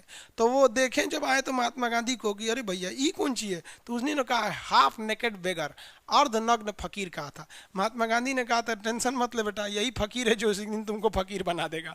और हुआ भी वही महात्मा गांधी। जो व्यक्ति कम जानता है ना, वो नाथूराम गोडसे को बहुत महान मानता है। हम उन सबसे यही पूछते हैं कि नाथूराम गोडसे ने क्या किया। महात्मा गांधी को छोड़कर कुछ मारने के सिवा कुछ नहीं किया। उसके माँ के दूध में इतनी गर्मी थी तो क्यों नहीं मारा था जलियांवाला बाग के हत्यारों को, क्यों नहीं मारा था उन अंग्रेजों को जिसने भारत छोड़ो आंदोलन 1942 में हजारों भारतीय महिलाओं का रेप किया था, क्यों नहीं मारा था उसने एक भी अंग्रेजों को, लॉर्ड माउंटबेटन को क्यों नहीं मारा। उसके अंदर उसके बाप के खून में इतनी गर्मी थी कि वो एक बूढ़ा आदमी को मार सके 80 साल का, जो खुद 2-3 साल में मर जाता घसीट के। उसको बहुत बड़ा देशभक्ति दिख रही थी। अरे भैया तुम देशभक्त थे तो तुमने कभी सुना, कहीं इतिहास में आपने सुना कि नाथूराम गोडसे ने एक लाठी भी अंग्रेजों को मारा है? जानता था कि मारेंगे तो हमको बर्बाद कर देगा सब, एकदम परफेक्ट पता था उनको यहाँ पर। लेकिन लोग उनको देशभक्त बोलते हैं, बाह रे भैया बाह। ऐसे लोग ना अपने पड़ोसी को बाप बोलते हैं। चलिए कोई बात नहीं, आप में से बहुत से लोग मानते होंगे नाथूराम गोडसे, लेकिन एक चीज का बस जवाब दीजिएगा कि नाथूराम गोडसे ने अंग्रेजों को क्यों नहीं मारा। अगर देश प्रेम था तो भगत सिंह को पूजिए, कोई दिक्कत नहीं, पूजनीय है वो। सुभाष चंद्र बोस को कीजिए, भगत सिंह, चंद्रशेखर आजाद, अशफाक उल्लाह खान, राम प्रसाद बिस्मिल, झांसी की रानी, लाखों लोग मिलेंगे। लेकिन कम से कम ये बताइए ना कि ये महिला होकर झांसी की रानी ने अंग्रेजों को दौड़ा दौड़ा काटा था, लेकिन ये मर्द की शक्ल में हिजड़ा था नाथूराम गोडसे, जिसने एक भी अंग्रेजों को नहीं मारा। बाह रे भैया बाह। और हिंदुस्तान तेरा क्या होगा भैया, लोग नाथूराम गोडसे को बाह बाह कहते हैं। चलो भाई कोई बात नहीं। अगला देखिए, भारतीय राष्ट्र, इसमें कौन सा होगा भैया? Winston Churchill. वेवेल नहीं थे, वेवेल माउंटबेटन लास्ट में आया था, लिनिथिगो तो द्वितीय विश्व युद्ध के समय थे। राष्ट्रीय संघर्ष के दौरान प्रसिद्ध समाचार पत्र केसरी किसने लिखा था? बाल गंगाधर, लोकमान्य बाल गंगाधर तिलक, उन्हीं को बाल गंगाधर तिलक कहा जाता है। मराठा और केसरी दोनों इनकी पुस्तक है, केसरी भी इन्हीं की है और मराठा भी इन्हीं की है। मराठा ये बहुत ही बहादुर थे। अगर आपको पूजना ही है ना तो इनको पूजिए ना। बाल गंगाधर तिलक ने, बाल गंगाधर तिलक ने कहा कि भारतीयों को अंग्रेजों के खिलाफ हिम्मत कैसे पैदा करेंगे, तो इन्होंने महाराष्ट्र में एक त्यौहार निकाल दिया जिसका नाम रखा शिवाजी महोत्सव। और शिवाजी महोत्सव में ट्रेनिंग दिया जाने लगा, मार एक दूसरे को लाठी मार मार के, ताकि इनके अंदर हौसला आए। और इन्होंने गणपति महोत्सव, गणपति बप्पा मोरया किसने चालू किया? लोकमान्य बाल गंगाधर तिलक, ताकि अंग्रेज उसी बहाने जब भारतीय एकजुट होंगे किसी त्यौहार में, आप मुंबई में देखिएगा गणपति बप्पा मोरया, लाखों की भीड़ लगी रहती है, तो अंग्रेजों का हौसला टूटेगा और हिंदुस्तानियों का हौसला बढ़ेगा कि हम अंग्रेजों से लड़ सकते हैं। ये ना सच्चे देशभक्त हैं। महात्मा गांधी से जो हुआ उस समय उन्होंने भी बहुत किया। आपको बता रहे ना, अगर महात्मा गांधी नहीं रहता तो शायद आज़ादी का रुख कुछ और होता। जवाहरलाल नेहरू ही तो लोल था। देखिए, आज़ादी से पहले जवाहरलाल नेहरू बहुत अच्छा काम किए, आज़ादी के बाद ये जवाहरलाल नेहरू एकदम चौपट काम किए। इसकी ज़िंदगी की सिर्फ एक गलती, ये अपने आप को विश्व का लीडर मानना चाहता था। जब आप विश्व का लीडर बनिएगा ना तो आप विश्व के बारे में सोचने लगिएगा, अपने देश के बारे में नहीं सोचिएगा। मोहम्मद इकबाल, इन्होंने बहुत बढ़िया किताब लिखा है, मैंने उन्होंने लिखा, सारे जहाँ से अच्छा हिंदू सिता हमारा, हम बुलबुले हैं इसके ये गुल सिता हमारा, यूनान मिस्र रूमा सब लुट गए जहाँ से, लेकिन मगर है बाकी नामो निशा हमारा, कुछ बात है कि हस्ती मिटती नहीं हमारी, सदियों रहा है दुश्मन दौरे जहां हमारा। हमारा दुश्मन कौन नहीं रहा है? पुर्तगाल, फ्रांस, मिस्र, इटली, कौन नहीं हमसे दुश्मनी किया है? सब अंग्रेजों के गुलाम रहे। मोहम्मद गोरी आया, गजनवी आया, कितने लुटेरे आए, लेकिन आज भी हमारा देश वैसे ही डट कर खड़ा है। जरा पूछिए उन लुटेरों से कि गजनवी तुम्हारा देश कहाँ गया, गौरी तुम्हारा देश कहाँ गया, अहमद शाह अब्दाली तुम्हारा देश कहाँ गया, नादिर शाह तुम्हारा देश कहाँ गया? सब लूट गए जहां से, लेकिन मगर है बाकी नामो निशा हमारा। कुछ बात है कि हस्ती मिटती नहीं हमारी, और ना ही मिट सकती है, क्योंकि गीता में स्पष्ट लिखा है कि जिसका जन्म हुआ उसी की मृत्यु होती है। कोई माई का लाल ये नहीं बता सकता है भारत का जन्म कब हुआ। अरे भैया, भारत को आज़ादी मिली थी 15 अगस्त को, भारत तो पहले से था, लेकिन सब जानते हैं कि 14 अगस्त 1947 को पाकिस्तान का जन्म हुआ, और जिसका जन्म हुआ उसकी मृत्यु निश्चित है और होके रहेगा उसकी मृत्यु। और भारत तो अजर अमर था, जब तक ये दुनिया रहेगी हमारा तिरंगा शान से लहराएगा। समझ में आ गया? अल्लामा इकबाल ने लिखा था, आगे बढ़े, अल्लामा इकबाल आगे बढ़े। इसमें लेडी विद द लैम्प किसे कहते हैं? फ्लोरेंस नाइटिंगेल को। Lady with the lamp, Florence Nightingale को। समझ में आ रहा है कि नहीं आप? Florence Nightingale, lady with the lamp. आगे बढ़ना, आगे देखिए, क्वेश्चन थोड़ा हाई लेवल का कर दीजिए सर, आप कोई टेंशन नहीं लीजिए बाबू, स्टार्ट हो गया ना, हाई लेवल का क्वेश्चन आ जाएंगे। मेरा कहने का सेंस आपको थ्योरी समझा देना है। ये एक तरह का रिफ्रेशमेंट बैच होता है कि मान लीजिए 10 दिन 15 दिन बाद एग्जाम है ना, तो आपको एक धीरे धीरे करके सब चीज़ रिवाइज कराने के लिए एक अच्छा सा टॉनिक बोलते हैं इसको, समझ में गया। अब आप करें इंजेक्शन मार दीजिए तो मार देंगे हम इंजेक्शन, टॉनिक टॉनिक की तरह होता है। लेडी विद द लैम्प किसे कहा जाता है? फ्लोरेंस नाइटिंगेल को। फ्लोरेंस नाइटिंगेल, अब फ्लोरेंस नाइटिंगेल कौन थी? फ्लोरेंस नाइटिंगेल, आइए इनके बारे में भी देख लेते हैं। यूरोप का नक्शा उठा लेते हैं, ये रहा यूरोप।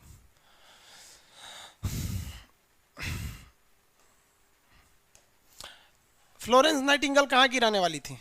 इटली की रहने वाली थी, वहीं की थी सोनिया गांधी। है अभी हो तो सोनिया गांधी है ना जी। ये है आपका इटली, यहीं से हम लोग आयात किए हैं लोग, किसका? सोनिया गांधी का। राहुल गांधी का ननिहाल है, इटली है ये, यूरोप। तो ये इटली का एक शहर है जिसका नाम है यहाँ पर फ्लोरेंस। तो फ्लोरेंस में एक लड़की हुई, उस जो बड़ी बदमाश थी। तो अपने यहाँ छोट छोट लड़की सबको बदमाशी करती हैं सब, तो लोग बुलबुल कहते हैं। बुलबुल एक चिड़िया होती है, बड़ी परेशान करती है, इधर उधर घूमते रहती है। तो छोटकी लड़की आती है, बड़ी बदमाश थी बचपने से, तो लोग उसको बुलबुल कहते थे। और रहने वाली कहाँ की थी? फ्लोरेंस शहर की, तो उसे फ्लोरेंस की बुलबुल कहा गया। फ्लोरेंस की बुलबुल को इंग्लिश में नाइटिंगेल, वो लड़किया का असली नामे नहीं पड़ा, उसका नामे हो गया फ्लोरेंस नाइटिंगेल। आप समझ में आ गया? आप कोई मान लीजिए दिल्ली में चाल पाल करते दिल्ली की बुलबुल, तो भाई वो थोड़ी होगा दिल्ली की नाइटिंगेल, तो वही फ्लोरेंस नाइटिंगेल हो गए।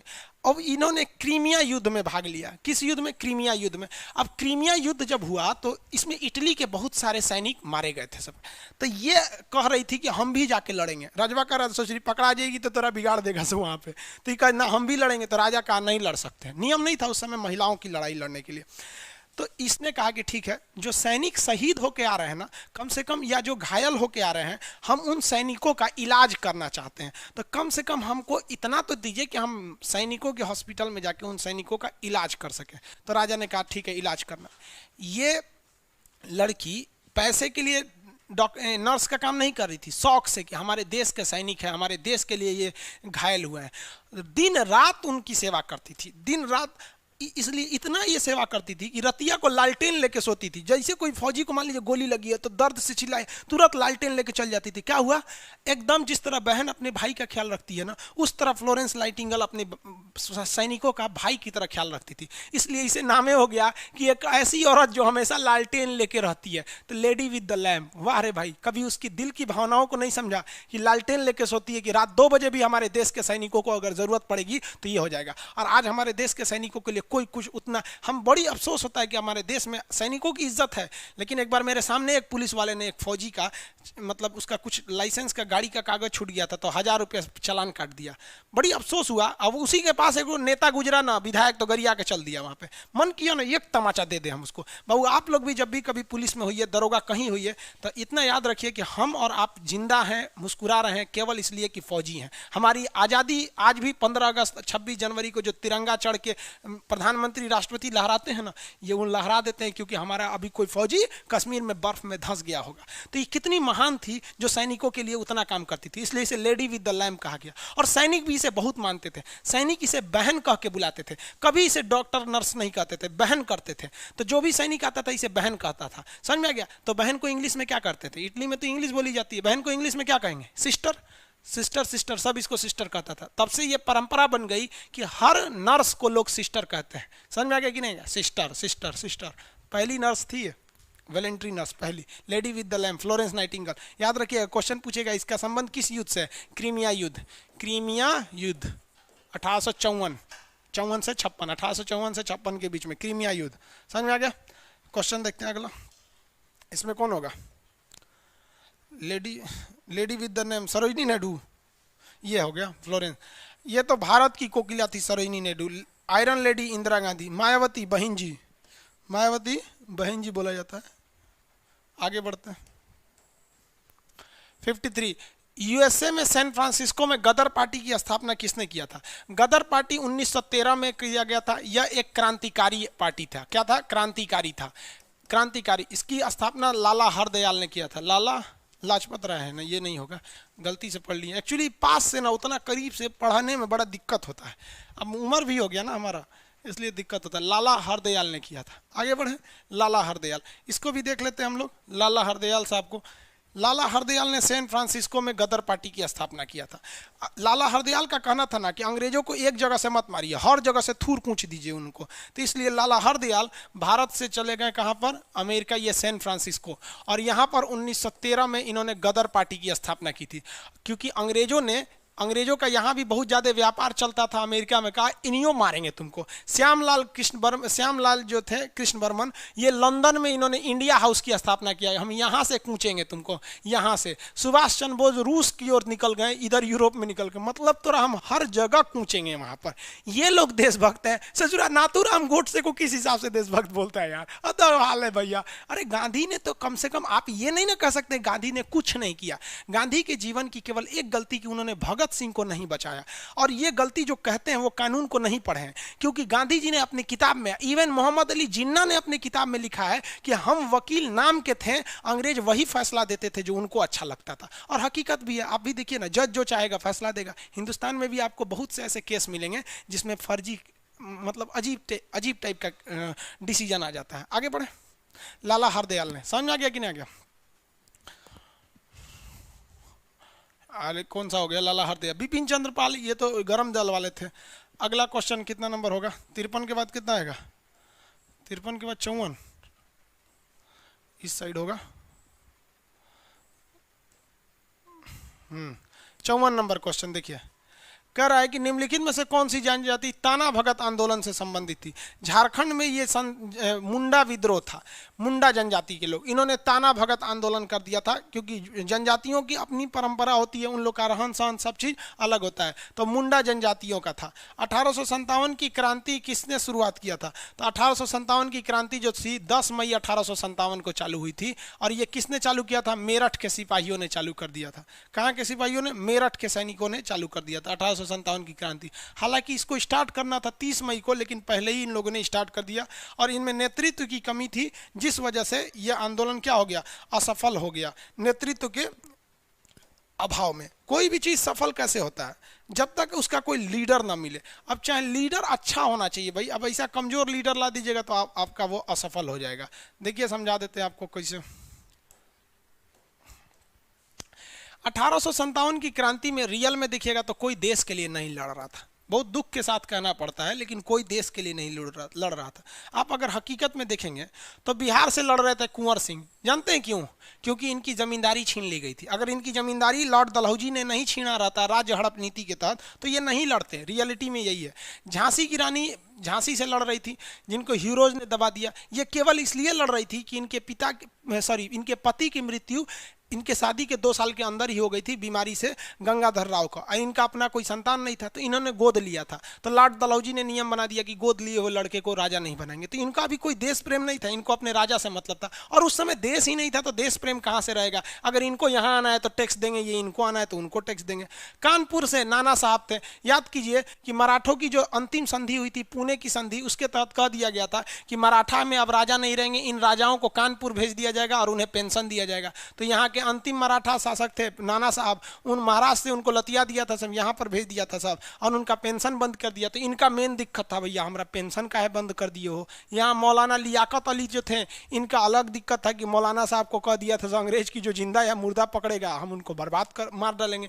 यहाँ पे देखेंगे बहादुर शाह, तो बहादुर शाह जफर जो था, इनसे मुगल गद्दी छीन लिया गया था, तो इनका अपना मतलब था, इसलिए इन लोगों ने लड़ाई लड़ लिया। राजस्थान के राजपूत शासक और मध्य प्रदेश के ये ज्योतिरादित्य राय सिंधिया है ना, जो अभी पहले कांग्रेस में थे, अभी बीजेपी में चले गए हैं, कहते हैं ये ज्योतिरादित्य राय सिंधिया के परिवार के लोगों ने अंग्रेजों को भरपूर सोना दिया, हथियार दिया कि मारिए इन लोग को। समझ में आ गया कि नहीं आ गया? आज देशभक्त बन के बैठे ना, वाह रे भैया वाह, हद हो गया यहाँ पे। तो ये किसी ने देश के लिए लड़ाई नहीं लड़ा, इसलिए गलत हो गया।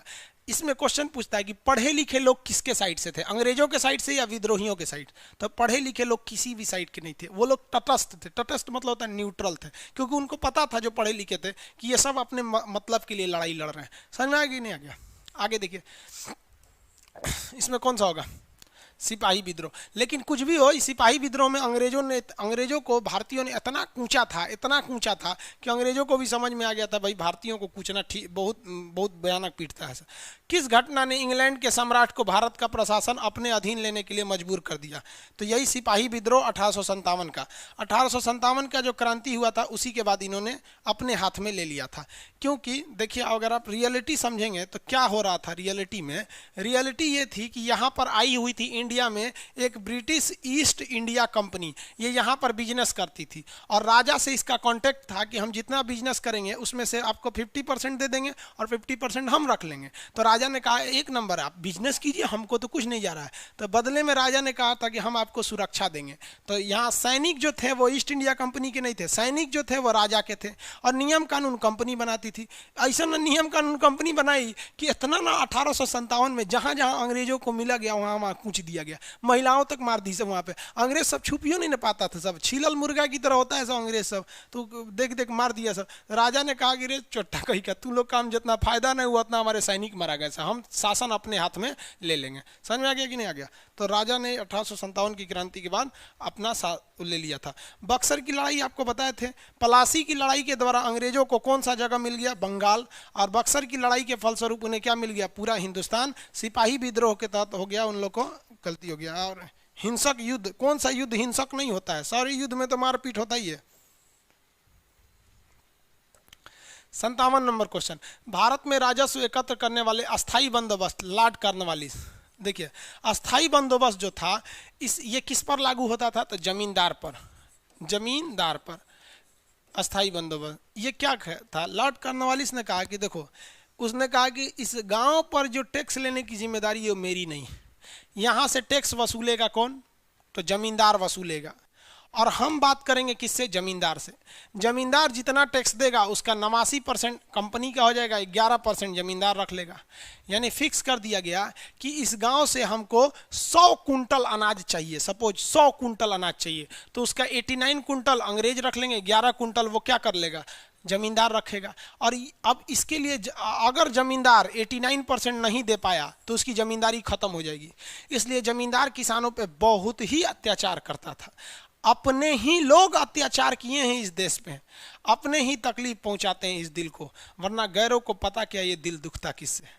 अंग्रेजों को भारत की सभ्यता से नहीं पता था। जमींदार किसी की बेटी उठा ले जाते थे, कहते थे सर कि टैक्स दे तब बेटियां लौटाएंगे, और अंग्रेजों को पता ही नहीं था कि यहाँ किसी की बेटी उठा ले जाओ तो अपना सब कुछ देने को तैयार हो जाता है, क्योंकि यहाँ बेटी और बहन को इज्जत की नज़र से देखा जाता है। अंग्रेजों को पता नहीं था, जमींदार यहीं के थे सर, बर्बाद कर दिया सर उन्होंने, यहाँ पर रद्द कर दिया उन लोगों ने, खत्म कहानी कर दिया। तो ये सबसे खराब कानून था अस्थाई बंदोबस्त, लॉर्ड कॉर्नवालिस ने लाया था। और यही लॉर्ड कॉर्नवालिस हिंदुओं के लिए अलग कानून बना दिया और मुसलमानों के लिए अलग कानून बना दिया, जिसको आज भी हमारे संविधान में पॉलिटी में पढ़ा है, अनुच्छेद 44, जिसमें समान सिविल संहिता कहता है हिंदू मुस्लिम के लिए बराबर कानून। इसी अंग्रेजों की बीज बो के गई हुई है। आज भी हिंदू मुस्लिम क्यों लड़ता है? अंग्रेजों ने मुसलमानों को इस तरह किया ना, ऐसी शिक्षा दी है मुसलमानों की कि आप सवाल ही नहीं पूछ सकते हैं। मतलब मौलाना साहब जो सिखा दिए वही सही है, और अंग्रेजों को हिंदू लोग को शिक्षा में आगे कर दिया। अब जब कभी भी एक बहुत शिक्षित समाज, एक बहुत अशिक्षित समाज, दोनों साथ में रहेगा तो कुछ ना कुछ विवाद हो जाएगा। अब किसी को समझाइए यहाँ पे तो बवाले कर देगा, आपको कहेगा तुम ही काफिर है, फतवा निकाल दे, खान सर को मुसलमान से निकाल दे, गोली मार दो, हद है भैया। यहाँ पर ऐसा ऐसा कानूने बना के चल दिया लॉर्ड कॉर्नवालिस। कर्जन जो था, बंगाल विभाजन किसके समय हुआ था? कर्जन के समय। लॉर्ड डलहौजी आधा राज्यों को हड़प लिया, लॉर्ड डलहौजी ने हड़प नीति लगाया था। निम्नलिखित में से किसने मद्रास में रैयतवाड़ी, ये टॉमस मोनरो ले लाया था रैयतवाड़ी। रैयतवाड़ी में झमेला ये होता था कि अंग्रेज हर किसान से टैक्स मांगते थे, सर तुम्हारा कितना हुआ, तुम्हारा कितना हुआ, तुम्हारा कितना हुआ। अंग्रेजों को बहुत झमेला होता था कि सजुरा दुका बोल रहा है सर, ये हिंदी बोलता था, अंग्रेज वह इंग्लिश बोलता था, समझे में नहीं आता था।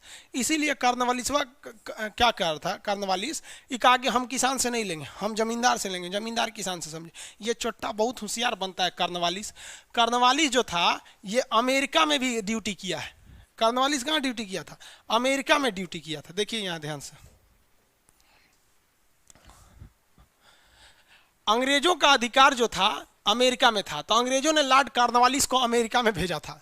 तो अमेरिका वाले ना लॉर्ड कॉर्नवालिस को पकड़ के 2 दिन तक पेड़ में बांध के बड़ी मार मारे थे सर, बेहोश हो गया था लॉर्ड कॉर्नवालिस, उसको खटिया पे टांग के इंग्लैंड लाया गया था, तो इसको कोमा में था, खुला उसका आंख, तो कहा हम अमेरिका में हैं, तो कहा ना ना इंग्लैंड में हो, तब कहा हाँ तब ठीक है। इसको हल्दी चूना भांग पिलाया गया, हल्दी दूध घोल घोल के इसकी मम्मी पिलाई थी, तब जाके ठीक ठाक हुआ।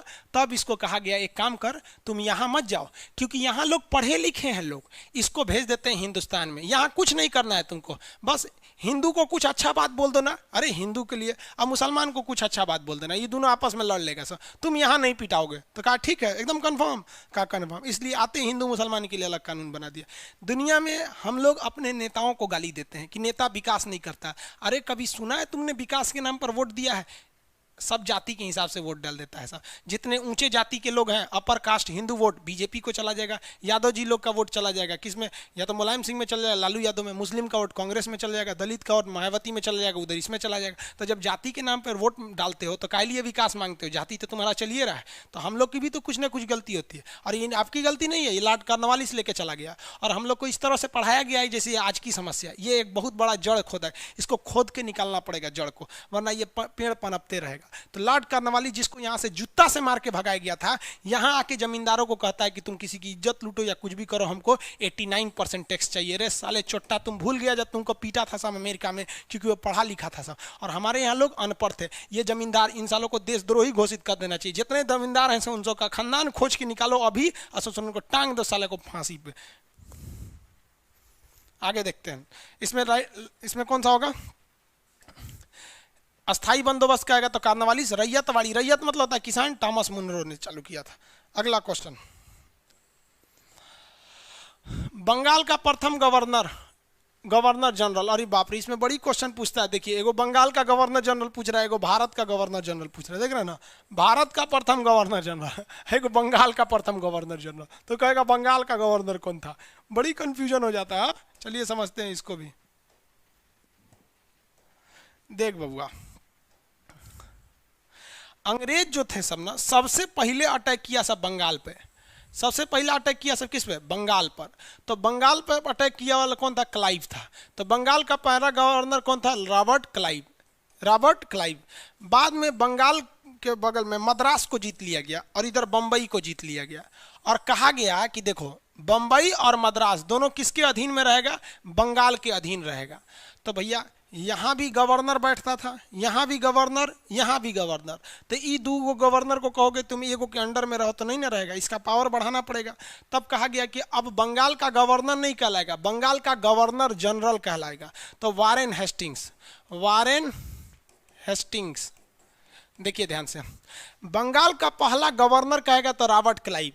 लेकिन धीरे धीरे अंग्रेज अन्य जगहों पे भी कब्जा करते चले गए, यहाँ से रॉबर्ट क्लाइव चले गए, उसके बाद कई और राजा गवर्नर आए, सब धीरे धीरे बंगाल का एरिया बढ़ गया। तो बंगाल के गवर्नर को कहा गया कि भैया अब आप गवर्नर नहीं रहेंगे, अब आप गवर्नर जनरल रहेंगे और आप इन दोनों को भी संभालेंगे। तो ये जो सुधार हुआ था वारेन हेस्टिंग के समय हुआ था। तो वारेन हेस्टिंग्स बंगाल का अंतिम गवर्नर था और बंगाल का पहला गवर्नर जनरल था। अकेले संभाल रहा है तो गवर्नर, इन सब को भी संभाल रहा है तो गवर्नर जनरल हो गया। तो जो पहले बंगाल का गवर्नर था रॉबर्ट क्लाइव और अंतिम गवर्नर था वारेन हेस्टिंग्स, इसी को बंगाल का पहला गवर्नर जनरल बना लिया गया। समझ में गया? अब धीरे धीरे अन्य भी शासक आते गए, अंग्रेजों ने पूरा हिंदुस्तान को कब्जा कर लिया। तो आप बताइए ना कितना खराब लगेगा कि बंगाल का गवर्नर जनरल पूरा हिंदुस्तान को संभाल रहा है। तो पूरे हिंदुस्तान का गवर्नर जनरल होना चाहिए, तो विलियम बेंटिक को बना दिया गया, विलियम बेंटिक को। समझा गया? तो हिंदुस्तान का पहला governor general William Bentinck, Bengal का पहला गवर्नर जनरल वारेन हेस्टिंग्स, अब बंगाल का पहला गवर्नर रॉबर्ट क्लाइव। तो पहले बंगाल लिया, फिर अगल बगल का एरिया लिया, तो पहले बंगाल का गवर्नर, फिर बंगाल का गवर्नर जनरल, फिर पूरे भारत का गवर्नर जनरल हो गया। समझ में आ गया कि नहीं आ गया? तो विलियम बेंटिक होगा इसमें। देखिए इसमें बंगाल का पहला गवर्नर जनरल कह रहा है, गवर्नर नहीं कह रहा है। गवर्नर कहता तो केवल रॉबर्ट क्लाइव होता है, गवर्नर जनरल कह रहा है, कौन सा होगा? Warren Hastings. यहाँ देखिए भारत का पहला गवर्नर जनरल विलियम बेंटिक, इसी ने सती प्रथा का अंत किसने किया था? राजा राम मोहन राय के सहयोग से विलियम बेंटिक ने सती प्रथा का अंत किया था। राज्यों को हड़पने की नीति किसने लगाई थी? लॉर्ड डलहौजी। हिंदू मुस्लिम के लिए अलग कानून लॉर्ड कॉर्नवालिस। अस्थाई बंदोबस्त लॉर्ड कॉर्नवालिस। सिविल सेवा को लॉर्ड कॉर्नवालिस। आगे देखते हैं, 61 नंबर क्वेश्चन देखिए, 61 नंबर क्वेश्चन कर रहा है, डॉक्ट्रिन ऑफ लैप्स, राज्यों को हड़पने की नीति किसने अपनाई थी? Lord Dalhousie, Lord Dalhousie. Wellesley ने क्या अपनाया था? सहायक संधि। वेलेजली ने सहायक संधि। आप कहेंगे कि सर सहायक संधि क्या होता है? तो सहायक संधि क्या थी? वेलेजली की सहायक संधि, ये भारत के राजाओं को कहता था कि हम आपकी सहायता करेंगे, हमारी 20,000 फौज आप ले जाइए और ये 20,000 फौज को रखिए। और ये क्या करता था? पहले ही फौज घुसा दिया है सहायता के नाम पर, और फिर उसी फौज से विद्रोह करा देता था, तो राजा अपने से मारा जाता था। जैसे अगर हमसे कोई कहा कि खान साहब हम आपको 10 गो बॉडीगार्ड देते हैं, आपको कुछ नहीं होगा, हम आपकी सहायता करते हैं, तो हम 10 गो बॉडीगार्ड लेके घूमने लगे, पता चला हुए बॉडीगार्डवा हमारा मार दिया सब। तो यही था सहायक संधि। हिंदुस्तान वाला लोल अंग्रेजों से सैनिक लेता था, सब मार देता था, सब वही। तो ये वेलेजली हो गया। लॉर्ड कर्जन बंगाल का विभाजन किया था। लॉर्ड लिटन ये इंडियन प्रेस को गला दबा दिया था, भारतीय प्रेस का गला दबाने वाला कानून बोलते हैं। आगे बढ़े, इसमें कौन सा होना चाहिए?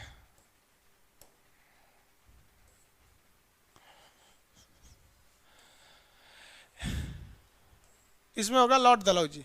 अगला देखते हैं हम लोग, कह रहा है पिट्स इंडिया एक्ट के अंतर्गत किसे शामिल किया गया था? पिट्स इंडिया एक्ट क्या था? देखिए, पिट्स इंडिया एक्ट समझते हैं हम लोग।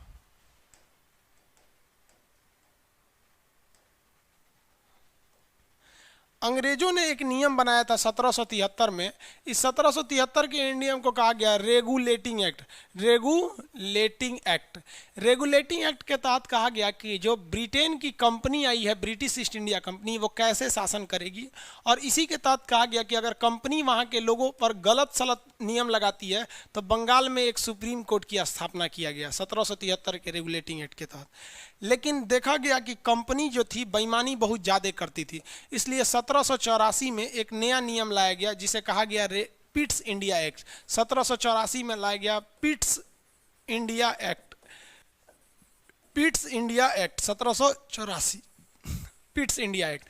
पिट्स इंडिया एक्ट में दो चीज़ों को बांट दिया गया, एक बनाया गया बोर्ड ऑफ कंट्रोलर और एक बनाया गया board of director. Board of director, देखिए जो बोर्ड ऑफ कंट्रोलर थे इसको काम क्या था? पॉलिटिक्स करना, पॉलिटिक्स, किस राजा को मारना है, किसको हटाना है। और जो बोर्ड ऑफ डायरेक्टर था इनका काम था व्यापार या बिजनेस करना।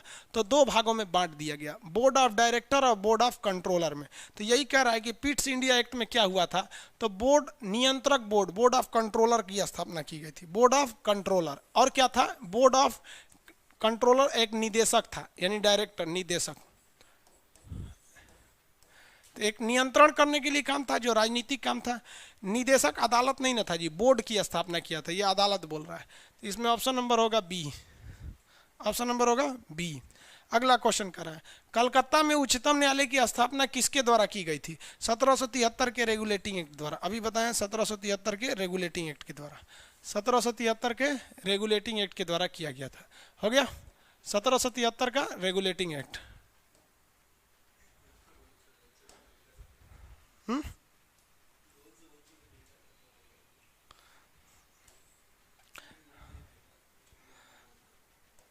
आगे बढ़े, इसको क्या हो गया जी? ये क्या सेलेक्ट हो गया? हाँ अब ठीक है, हाथ मतलब हाथ में अजीब अजीब इसमें नियम कानून है। अगला देखिए, सांप्रदायिक निर्वाचन क्षेत्र।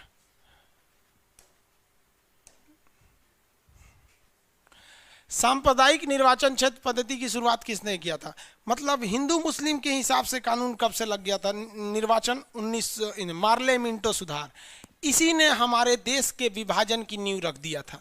विभाजन का क्या रख दिया था? नींव रख दिया था। यहाँ पर कैसे कहेंगे कि विभाजन का नींव? तो आपको लगता है गांधी जिम्मेदार है विभाजन के लिए? जिम्मेदार है मिंटो, जिम्मेदार है। और वो भी कब? 1909 में ही जिम्मेदार है।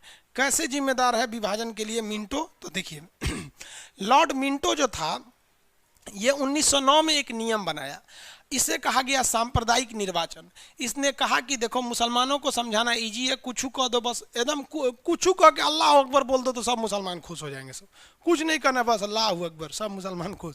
तो इसने भी मुसलमानों को खुश किया। कैसे? देखिए, उसने कहा कि जिधर मुसलमान ज़्यादा है ना वहाँ का मुखिया, विधायक, सांसद सब मुसलमान ही उठ सकता है, हिंदू उठ ही नहीं सकता है। 4-5 को मुसलमान उठे, उसमें जो जीत गया वो जीत गया। तो उसी समय से इधर के एरिया में केवल कौन उठते थे? सब मुसलमान। और इस एरिया में कौन उठते थे? सब मुसलमान। तो इसने तो 1909 में ही स्टार्ट कर दिया था सांप्रदायिक निर्वाचन, कम्युनल अवार्ड।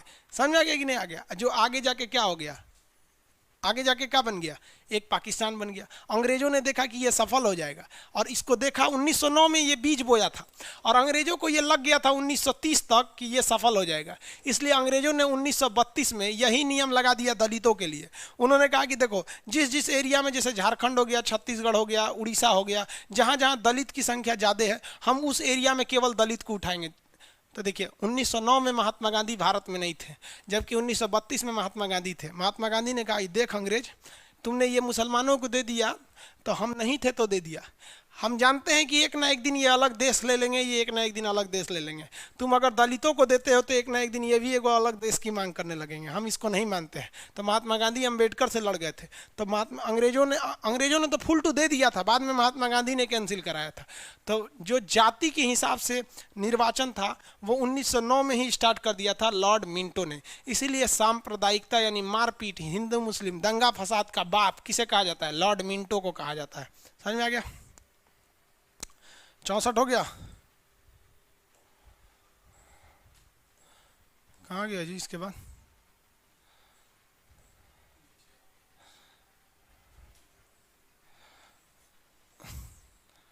65 नंबर, आइए।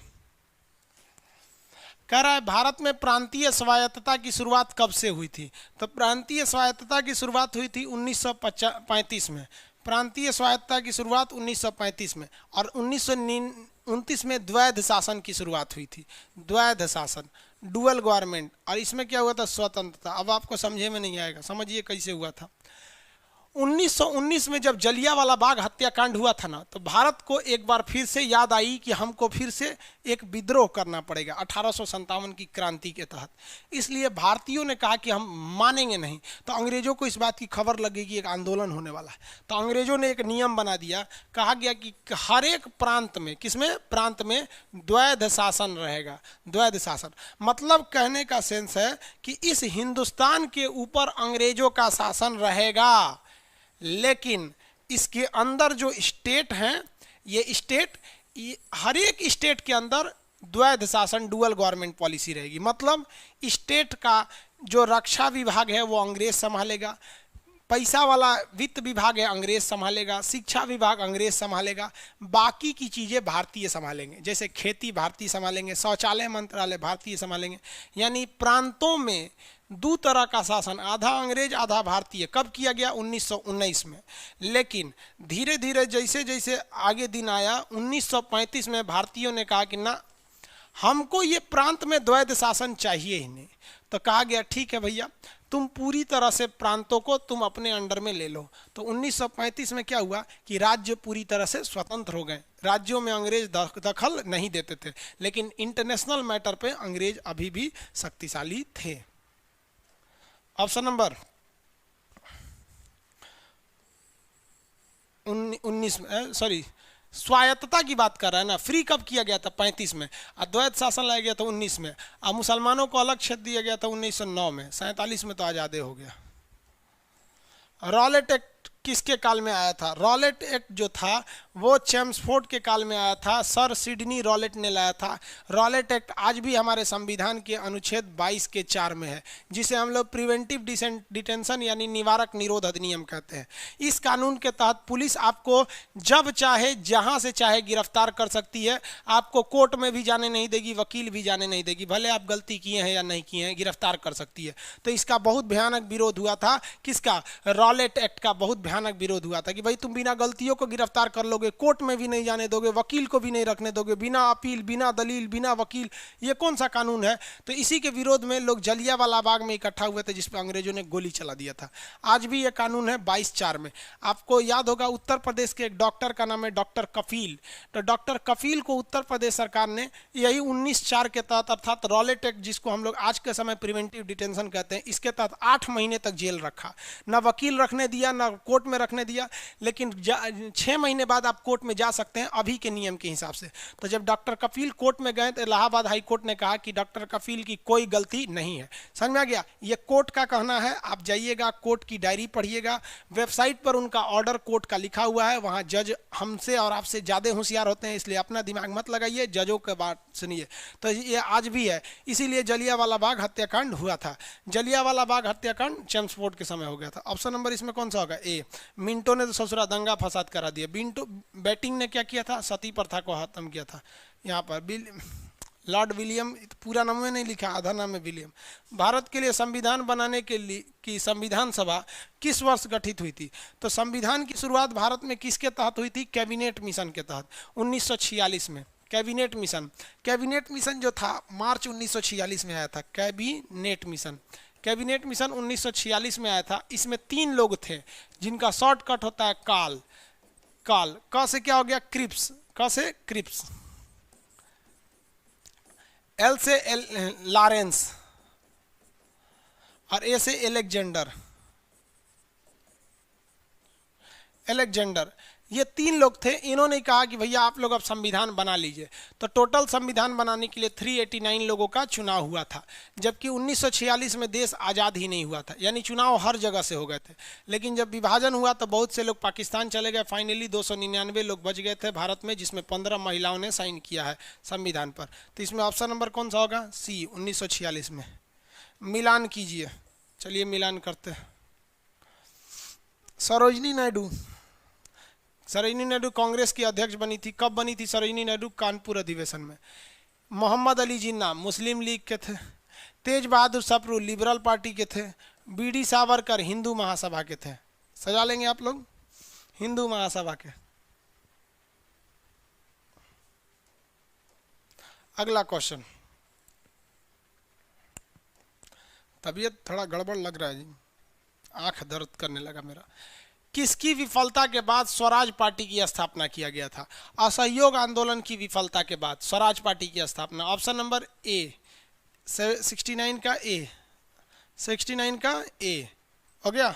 स्वराज पार्टी की स्थापना के बाद, समझिए कैसे। असहयोग आंदोलन के बाद महात्मा गांधी ने 1919 में, ये जब जलियांवाला बाग हत्याकांड हो गया, तो इन्होंने 1920 में एक आंदोलन चलाया, असहयोग आंदोलन, नॉन कोऑपरेटिव मूवमेंट, असहयोग आंदोलन। इसमें महात्मा गांधी ने कहा कि आप अंग्रेजों के कोई सामान को मत खरीदिए, आप अंग्रेजों की स्कूल में मत जाइए, आप अंग्रेजों से कुछ भी मत कीजिए, अंग्रेजों का सहयोग मत कीजिए। अंग्रेज कहें सब की नील बो तो मत बो, अंग्रेज कहें सब चाय बो तो मत बो, अपने हिसाब से करिए। अंग्रेज खुदे तंग आके चला जाएगा और 1 साल में आज़ादी मिल जाएगी। लेकिन 1 साल में आज़ादी मिलने का नाम नहीं। 1922 में हो गया चौरी चौरा हत्याकांड। महात्मा गांधी को लग गया कि भैया हमने जो आंदोलन चलाया है वो सफल नहीं हो पाएगा, तो चौरी चौरा आंदोलन का आरोप लगा के महात्मा गांधी ने इसे क्या कर दिया? स्थगित कर दिया। फिर बाद में महात्मा गांधी को 6 साल जेल हो गई, लेकिन 2 साल में ही इन्हें तबीयत खराब होने के कारण छोड़ दिया गया। इसीलिए 1 जनवरी 1923 को मोतीलाल नेहरू तथा CR दास, सुभाष चंद्र बोस के गुरुजी थे CR दास, और कौन थे? मोतीलाल कौन थे? नेहरू जी, जो जवाहरलाल नेहरू के बाबूजी। ये दोनों ने मिलकर स्वराज पार्टी की स्थापना कर दिया। स्वराज पार्टी की स्थापना 1923 में किया गया था। स्वराज पार्टी की स्थापना तो किसकी असफलता के बाद? असहयोग आंदोलन की असफलता के बाद इसकी स्थापना किया गया था। वही पूछ रहा है कि किसकी विफलता के बाद स्वराज पार्टी की स्थापना की गई थी। तो स्वराज पार्टी की स्थापना जो असहयोग आंदोलन की विफलता के बाद इलाहाबाद में किया गया था। लंदन गोलमेज सम्मेलन जिसकी चर्चा किस लिए होती है बताइए? गोलमेज सम्मेलन में भाग लेने के लिए महात्मा गांधी को क्यों बुलाया गया था? क्योंकि इधर महात्मा गांधी ने सविनय अवज्ञा आंदोलन चला लिया था। सविनय अवज्ञा आंदोलन चला रहे थे। महात्मा गांधी सविनय अवज्ञा वापस लेने के लिए गांधी जी को मनाने के लिए, क्योंकि महात्मा गांधी आंदोलन चला रहे थे। तो महात्मा गांधी इस आंदोलन को रोककर जब लंदन मिलने गए तो विंस्टन चर्चिल ने इन्हें क्या कहा था? अर्धनग्न फकीर। विंस्टन चर्चिल ने इन्हें अर्धनग्न फकीर कहा था। आगे बढ़े। अगला, सुभाष चंद्र बोस ने भारतीय राष्ट्रीय कांग्रेस से निकलने के बाद कौन सी पार्टी बनाई थी? सुभाष चंद्र बोस जो थे 1938 में हरिपुरी में अध्यक्ष बने थे कांग्रेस के। फिर 1939 में त्रिपुरी में बन गए। यहाँ बने हरिपुरा में, यहाँ बने त्रिपुरी में। इसके बाद महात्मा गांधी से सुभाष चंद्र बोस का मतभेद हो गया। महात्मा गांधी कहते थे कि सुभाष चंद्र बोस आप नरम दल के हो जाइए। सुभाष चंद्र कहते थे हमसे नरम दल नहीं हो पाएगा। इसलिए महात्मा गांधी से वो आज्ञा लेकर अलग हो गए 1939 में, और इन्होंने एक अलग पार्टी बना दिया जिसका नाम था फॉरवर्ड ब्लॉक। फॉरवर्ड ब्लॉक की स्थापना किया था। ऑप्शन नंबर कौन सा होगा? सी, फॉरवर्ड ब्लॉक की स्थापना कर दिया। हो गया, फॉरवर्ड ब्लॉक की स्थापना।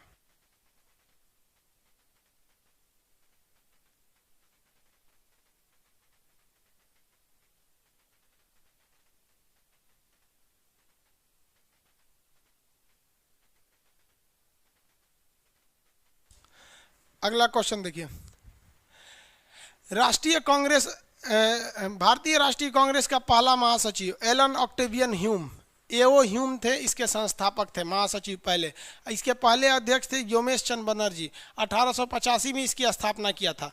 कांग्रेस की अगर स्थापना अंग्रेज नहीं किए होते तो ये अंग्रेजों की सबसे बड़ी भूल साबित हुई।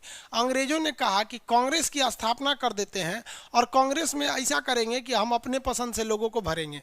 तो ये 20 साल तक तो चला, 1885 से लेकर 1905 तक। उसके बाद इसमें जब गरम दल वाले घुसना चालू किए तो यही कांग्रेस जो थी अंग्रेजों के पतन का कारण बन गई। क्योंकि जब देश गुलाम था तो भारतीयों को एक जगह आने के लिए कोई मौका ही नहीं मिलता था, न उस समय मीडिया थी। तो यही एक कांग्रेस था जहाँ सारे लोगों की मीटिंग होती थी और सब लोग डिसीजन लेते थे। बस यही कांग्रेस जो थी, अंग्रेजों ने इसे क्या कहा? अंग्रेजों ने तो कांग्रेस पर प्रतिबंध लगा दिया था। लॉर्ड कर्जन ने क्या कहा था कि कांग्रेस अपने अंतिम घड़ी को देख रही है, मेरी इच्छा है कि इसकी मृत्यु में मैं सहयोग कर सकूं। लेकिन धीरे धीरे यही कांग्रेस थी। याद करिए 1929 इसी कांग्रेस के मंच से क्या किया गया था? पूर्ण स्वराज की मांग की गई थी। और 26 जनवरी आज भी हम लोग क्यों मनाते हैं? क्योंकि उसी दिन हम लोग 1929 में हम लोग मांग किए हुए थे पूर्ण स्वराज के लिए। भारतीय राष्ट्रीय कांग्रेस का पहला महासचिव एओ ह्यूम थे। आगे, जलियांवाला बाग हत्याकांड में ब्रिगेडियर कौन थे? Brigadier general Dyer. Brigadier general Dyer, समझ में गया? अब इसमें एक कन्फ्यूजन होता है, जनरल आर डायर की जनरल ओ डायर। देखिए, जनरल आर डायर ने गोली चलाया था और गोली चलवाया था जनरल ओ डायर। आर और ओ में जो अंतर है उसको समझिए, जनरल आर डायर और जनरल ओ डायर में। जलियांवाला बाग जब हत्याकांड हो रही थी तो उस समय देखिए ध्यान से, ये पंजाब था उस समय। पंजाब का उस समय गवर्नर था ओ डायर। पंजाब किसके कंट्रोल में था? जनरल ओ डायर के कंट्रोल में। O Dyer, O Dyer. लेकिन जो अमृतसर था, अमृतसर, तो अमृतसर कंट्रोल में था, अमृतसर कंट्रोल में था जनरल आर डायर के, जनरल आर डायर के। अब आप बताइए, जलियांवाला बाग की हत्या क्या पूरे पंजाब में हुई थी या अमृतसर में हुई थी? अमृतसर में। तो वहां गोली कौन चलाया होगा? General R Dyer. लेकिन आदेश कौन दिया होगा? जो पंजाब का मालिक है। जैसे मान लीजिए लखनऊ में गोली चलाना है तो योगी आदित्यनाथ आदेश देंगे तभी ना, क्योंकि यूपी के वही हैं। गोली कौन चलाएगा? जो लखनऊ का एसपी होगा। तो उस समय अमृतसर किसके कंट्रोल में थी? आर डायर के कंट्रोल में थी। आर डायर ने क्या कर दिया था? गोली चलवा दिया था जनरल डायर में। और ओ डायर जो था आदेश दिया था, ओ डायर ने आदेश दिया। ऑप्शन नंबर बोलिए। General Dyer. हो गया? ये वाला पेज यहां तक करा देते हैं, 84 तक। 84 क्वेश्चन आज करा देते हैं, इसके बाद कल कराएंगे।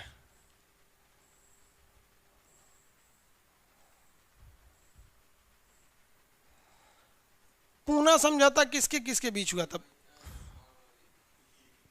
क्या पूछ रहे हैं?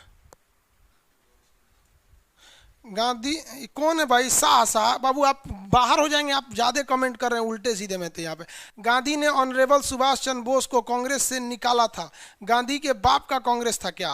बाबू आप नहीं पढ़े हैं तो हमको क्या कर रहे हैं? सुभाष चंद्र बोस ने खुद त्याग पत्र दिया था, पढ़ लीजिए। ये किसी के कि अब इस आपको सुभाष चंद्र बोस में ऑनरेबल लगा रहे हैं, ठीक है अच्छी बात है, लेकिन ये शब्द कैसे कर रहे हैं? बाप का प्रयोग कर रहा है भाई, आप समझिए। हम शाह शाह इसको थोड़ा सा इनका वो ले लीजिए, हम ब्लॉक कर दीजिए, इनको हटा दीजिएगा इनको, ठीक है याद से।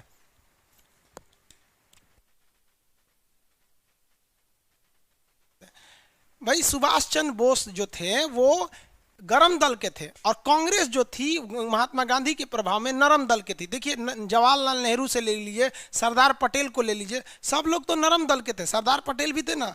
अब एक ही कमेंट को आप 20 बार कहे जा रहे हैं। आप नहीं पढ़े हैं तो फाउंडेशन में आइएगा, हम समझा देंगे आपको अच्छे से। इसको एकदम ब्लॉक कीजिए, इसको पूरा एप्लीकेशन से हटा दीजिएगा।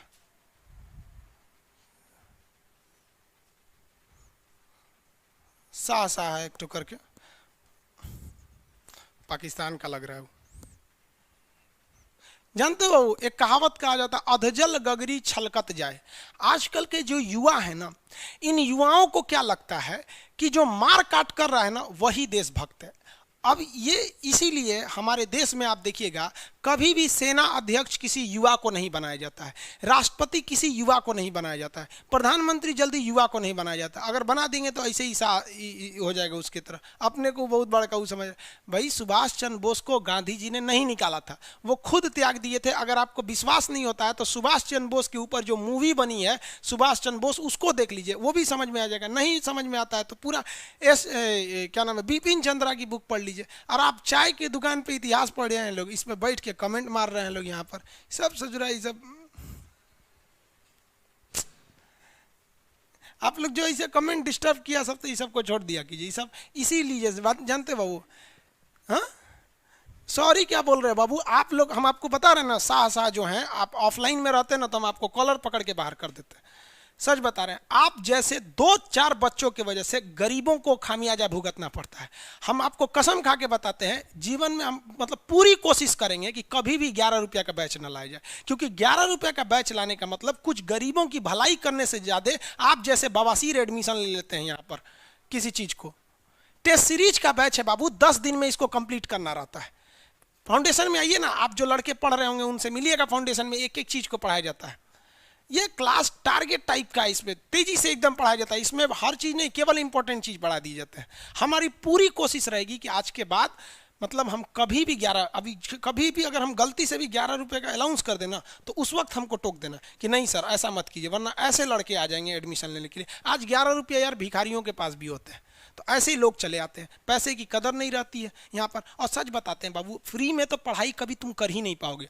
वरना आपको बता रहे हैं ना, अगर आपको साइंटिस्ट भी बनना है ना तो आप विकिपीडिया और यूट्यूब के थ्रू फ्री में बन सकते हो, हर एक चीज़ दिया हुआ है। लेकिन आप नहीं बन पाते, आप ग्रुप डी नहीं निकाल पाते, क्यों? क्योंकि वहाँ फ्री में मिला हुआ है।